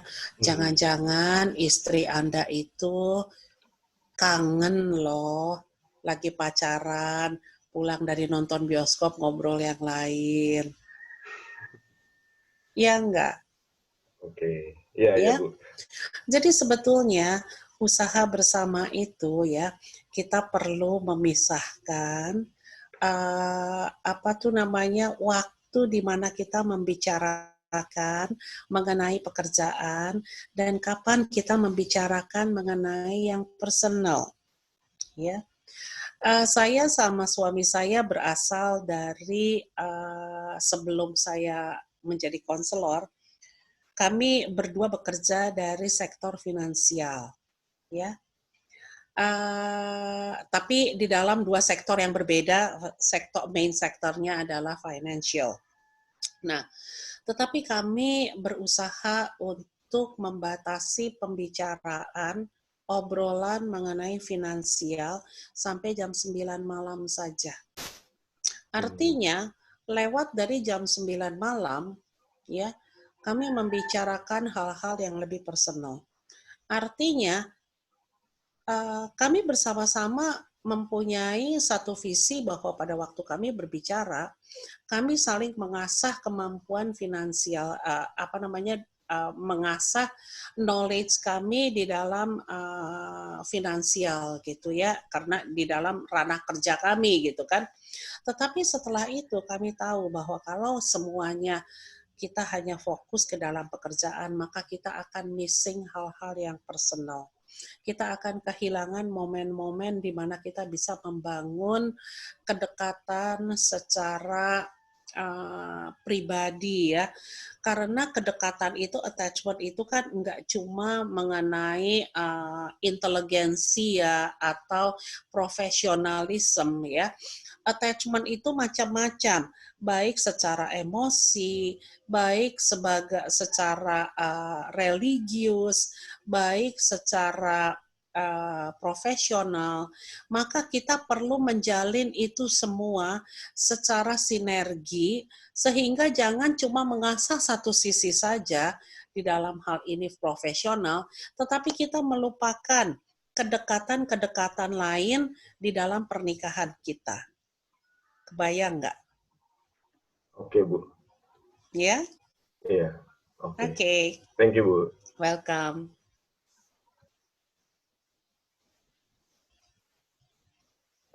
Baik, ini tadi dari keluarga Albert, dari istri ya, dari ingin bertanya. Tapi mungkin sebelum ke mereka, mungkin dari yang baru yang lain, keluarga Andrew Pasaribu atau keluarga Jonathan. Keluarga Jonathan, keluarga paling muda nih, keluarga muda di sini. Oke. Apakah ada yang ingin tanyakan? Atau yang di-sharingkan? Nah, ini nih. Itu Andrew. Oke. Silakan Bapak Anne. Hai Dev. Hai Iren. Hai Bu, selamat sore. Saya Iren. Ya Iren. Ya, saya istrinya Andrew. Kami mau bertanya Ibu.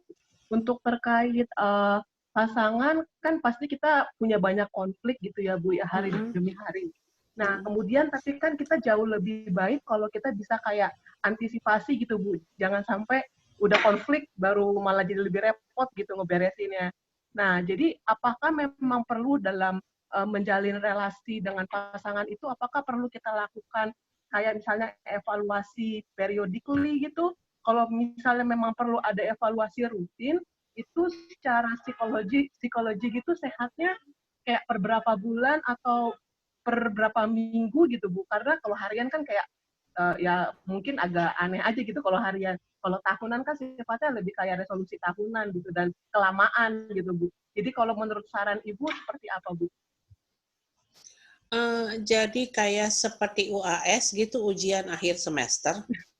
Jadi kayak lebih sharing gitu sih Bu, sharing cuman kayak evaluasi misalnya selama misalnya Ibu menyarankan 3 bulan, per 3 bulan apakah yang udah kita kerjain apa aja, terus kira-kira untuk masalah seperti ini antisipasinya kira-kira apa ke depannya, atau ke depannya kita punya planning apa, kayak gitu sih Bu. Jadi lebih terbuka, tapi mungkin nggak bisa setiap hari untuk kita lakukan karena kesibukan masing-masing kan Bu gitu.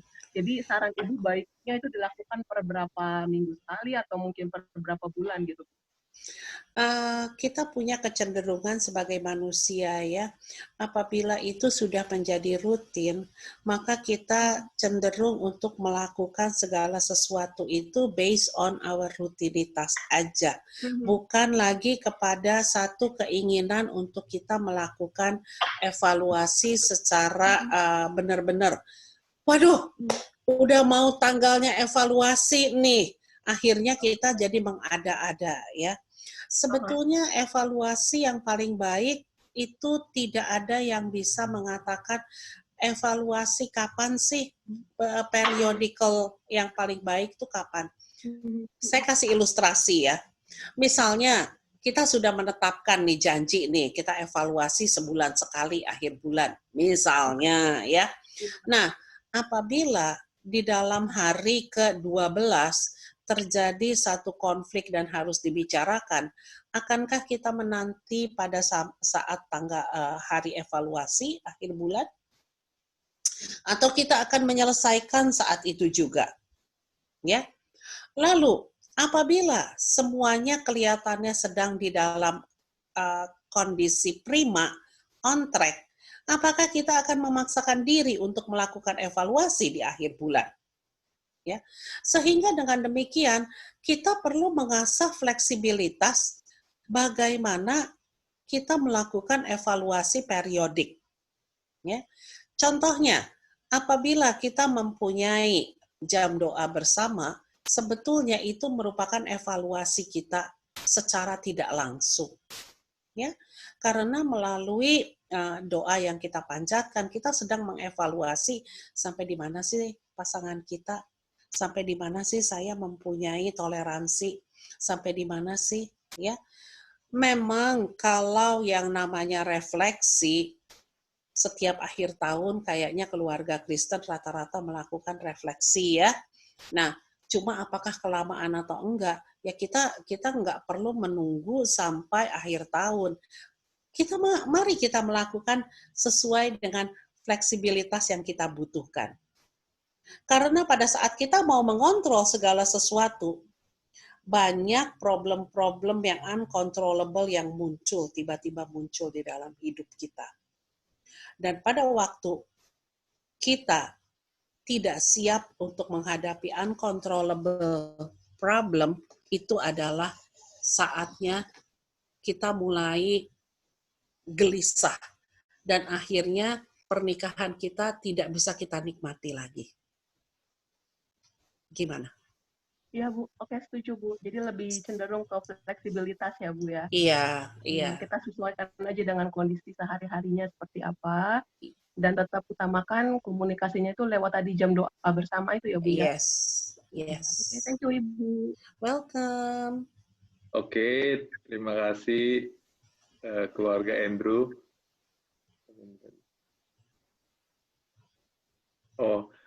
Mungkin ini 2 pertanyaan terakhir ya.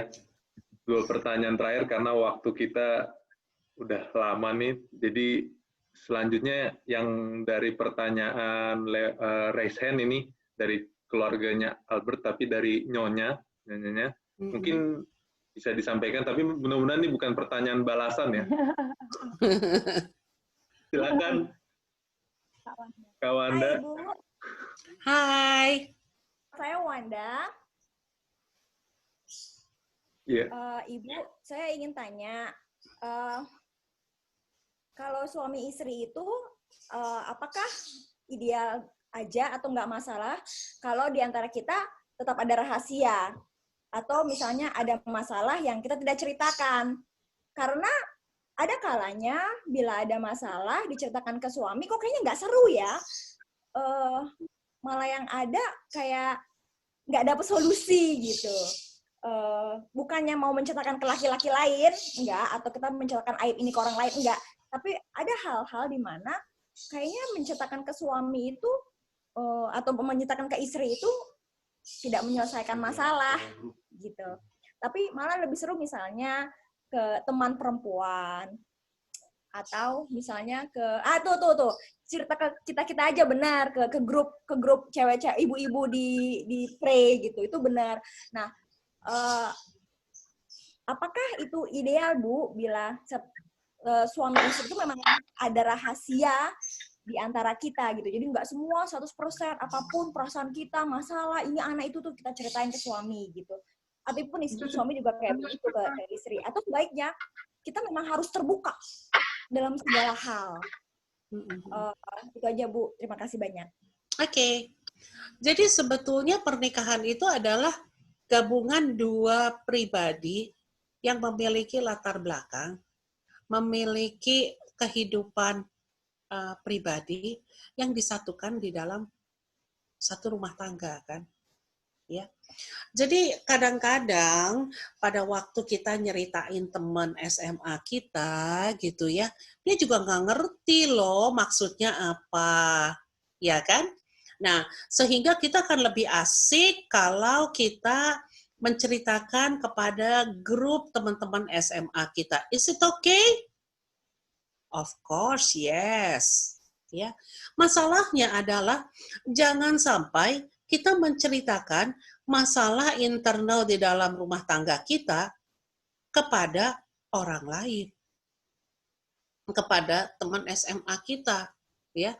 Nah, pada waktu kita menceritakan konflik di dalam rumah tangga kita kepada orang lain, itu namanya kita menceritakan bukan kepada orang yang appropriate. Tetapi kalau yang paling penting di sini adalah kita perlu melihat nilainya itu di mana, aproprietasnya tuh di mana, appropriate enggak kalau kita ceritakan gitu ya. Mengenai apakah kita punya rahasia, rahasianya jenisnya apa dulu gitu ya. Nah, kalau misalnya rahasianya itu adalah mengenai keluarga asal kita, ya nggak boleh dong. Pada waktu kita pada waktu kita masuk ke dalam pernikahan, kita harus terbuka. Tetapi kalau rahasianya rahasia apa? Jenisnya itu apa gitu ya. Nah, artinya ada hal-hal kadang-kadang, apalagi kalau pembicaraan mengenai wanita, antar wanita, ya mungkin lebih asik kalau diceritakan kepada teman-teman wanita Anda. Atau misalnya kalau satu hari Anda punya anak dan anak-anak perempuan Anda itu lebih asik untuk diceritakan, untuk sebagai teman bercerita, it's okay kok. Tetapi bukan berarti kita menyimpan sesuatu yang signifikan mengenai pernikahan itu sendiri kepada pasangan kita. Nangkep nggak ya? Oh, kayaknya belibet banget saya jelasinnya. Nangkep, Ibu. Terima kasih banyak. Nangkep ya? Nangkep ya? Oke, thank you. Oke. Terima kasih keluarga Penenggolan. Mungkin ini pertanyaan terakhir ya, Bu Sandra, yang ada di kolom chat dari keluarga Michael Hadilaya nih. Begini pertanyaannya. Bu Sandra mau tanya, kalau kebalikannya, pasangan saya jarang cerita kalau tentang masalah pekerjaan. saya juga tipenya nggak terlalu peka.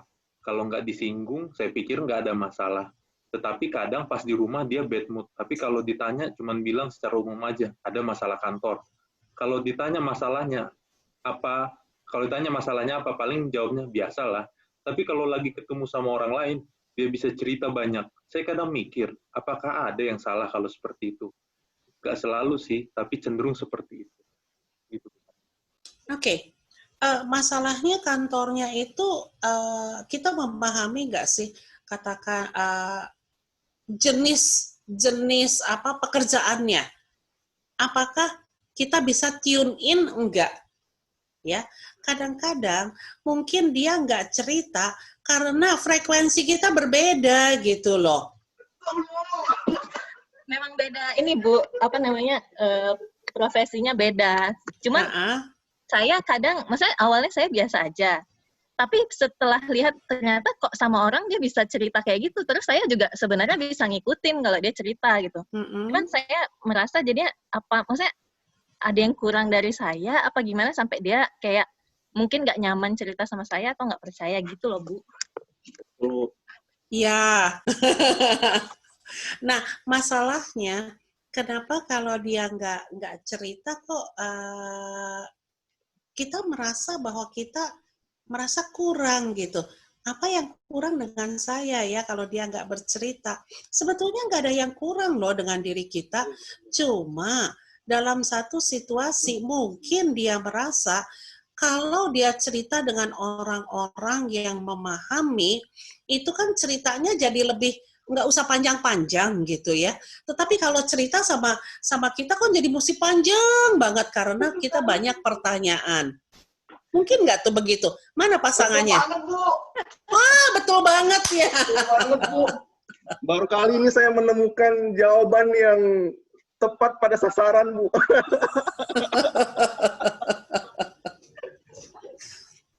Jadi sebetulnya, jadi saya sebagai pasangan nggak perlu pusingin kalau misalkan dia nggak cerita gitu. Sebetulnya pusing atau nggak pusing, efeknya apa gitu terhadap relasi kalian? Ada nggak efeknya? Ada nggak dampak negatifnya? Enggak sih ya. Oke. Enggak ya?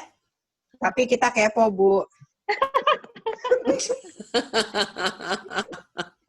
Kita FOMO soalnya, Bu. Dan mereka nggak FOMO. Padahal kalau kita lakukan hal yang sama, mungkin mereka juga FOMO. Gitu ya. Oke. Oke ya, dari keluarga Mike sudah. Baik, mungkin sampai di sini aja dulu sesi kita. Kami dari Preministry mengucapkan terima kasih Bu Sandra atas waktu, atas kerjasamanya, juga tadi menjawab pertanyaan-pertanyaan, maupun memberikan tips and trick untuk kami, pasangan-pasangan muda, dari berbagai latar belakang, seperti itu Bu. Kami mengucapkan terima kasih Bu. Mudah-mudahan nanti di lain waktu, bila ada kesempatan, Ibu bisa memberikan sesi kembali. Oke, terima kasih. Dan kalau misalnya ada kekurangan atau ada yang nggak puas, saya mohon maaf. Iya. Mungkin sampai jumpa. Sampai jumpa Bu. Sebelum kita tutup, mungkin kita doa penutup dulu ya. Dari Bang Martin ya Bang. Oke. Ya. Bu Sandra. Bang Martin, Bang, kayaknya ada putus-putus nih Bang. Halo. Putus-putus Bang Martin. Iya Bang, suaranya seret gitu Bang. Halo. Iya. Kedengeran? Putus-putus Bang Tin. Suaranya suara robot gitu Bang. Oh iya. Oh mungkin Abang apa ya? Ada dua ya? Enggak, udah nggak dua kok Bang Martin. Oh. Jelas. Masih suara robot. Videonya dimatiin dulu Bang. Mungkin videonya dimatiin Bang. Cukup jelas. masih robot-robot gitu. Ya. Masih ya? Masih, Bang. Oh. Itu gimana? Apa pindah aja gimana, Bang? Bisa, ini nggak bisa mobile nggak? Oh. Atau Kalau ini jelas. Cakep. Udah, Bang. Oh iya, saya pakai HP sendiri. Nah, cakep. Oke. Ya udah. Oke, terima kasih Bu Sandra untuk waktu dan kesempatannya. Halo? Iya, Bang. Jelas, Bang. Oke, Jelas. ulang lagi. Udah jelas ya? Ya udah.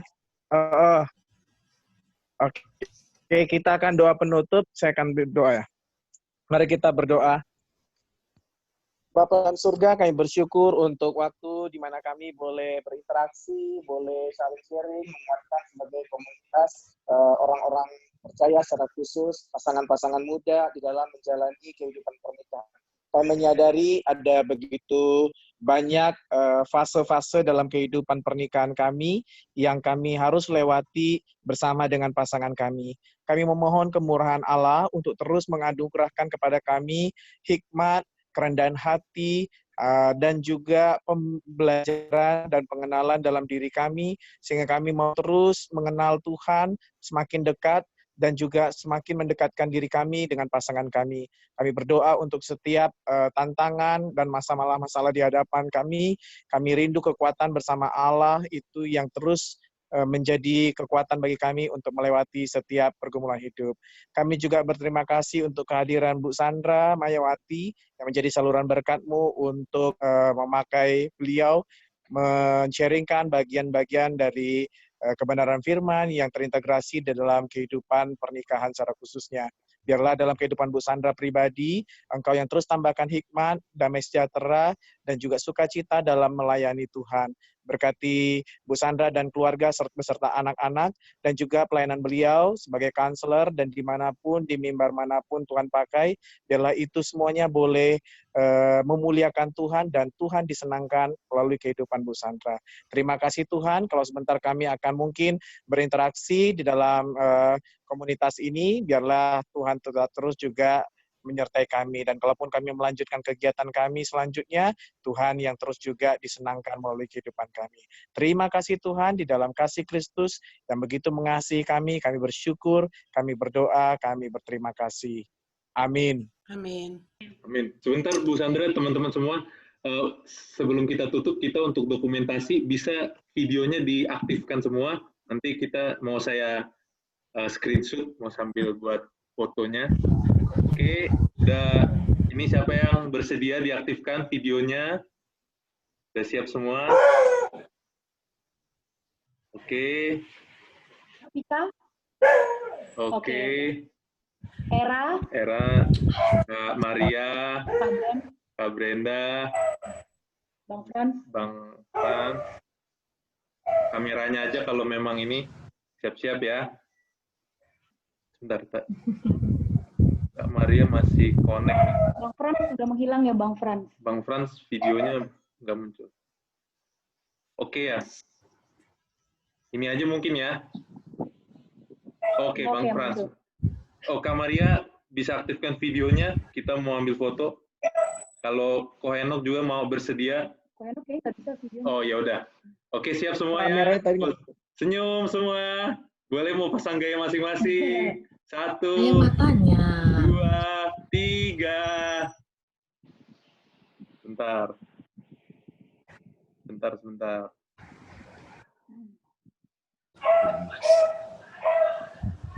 Sekali lagi, 1, 2, 3. Oke. Terima kasih Bu Sandra. Terima kasih. Sampai jumpa. Selamat berkati Bu. Sampai jumpa. Bye. Sampai jumpa Bu. Terima kasih. Bye. Saya live ya. Iya. Thank you Bu. Sehat selalu. Sehat selalu Bu. Thank you. Bye. Thank you, Bu. Thank you. Oke, sekarang bisa mungkin kangennya fellowship-nya pertama-tama mungkin yang baru pertama kali hadir, yang masih mau tetap hadir ya, bisa perkenalan, nama, keluarga, suami istri, terus asal gereja, serta dari mana dapat info sesi kali ini, komunitas kita ini. Mungkin dimulai dari... Oh ya. Dari yang paling muda mungkin, dari saudaraku ini, Jonathan. Fit, recordingnya matiin aja, Fit. Oh iya, Bang.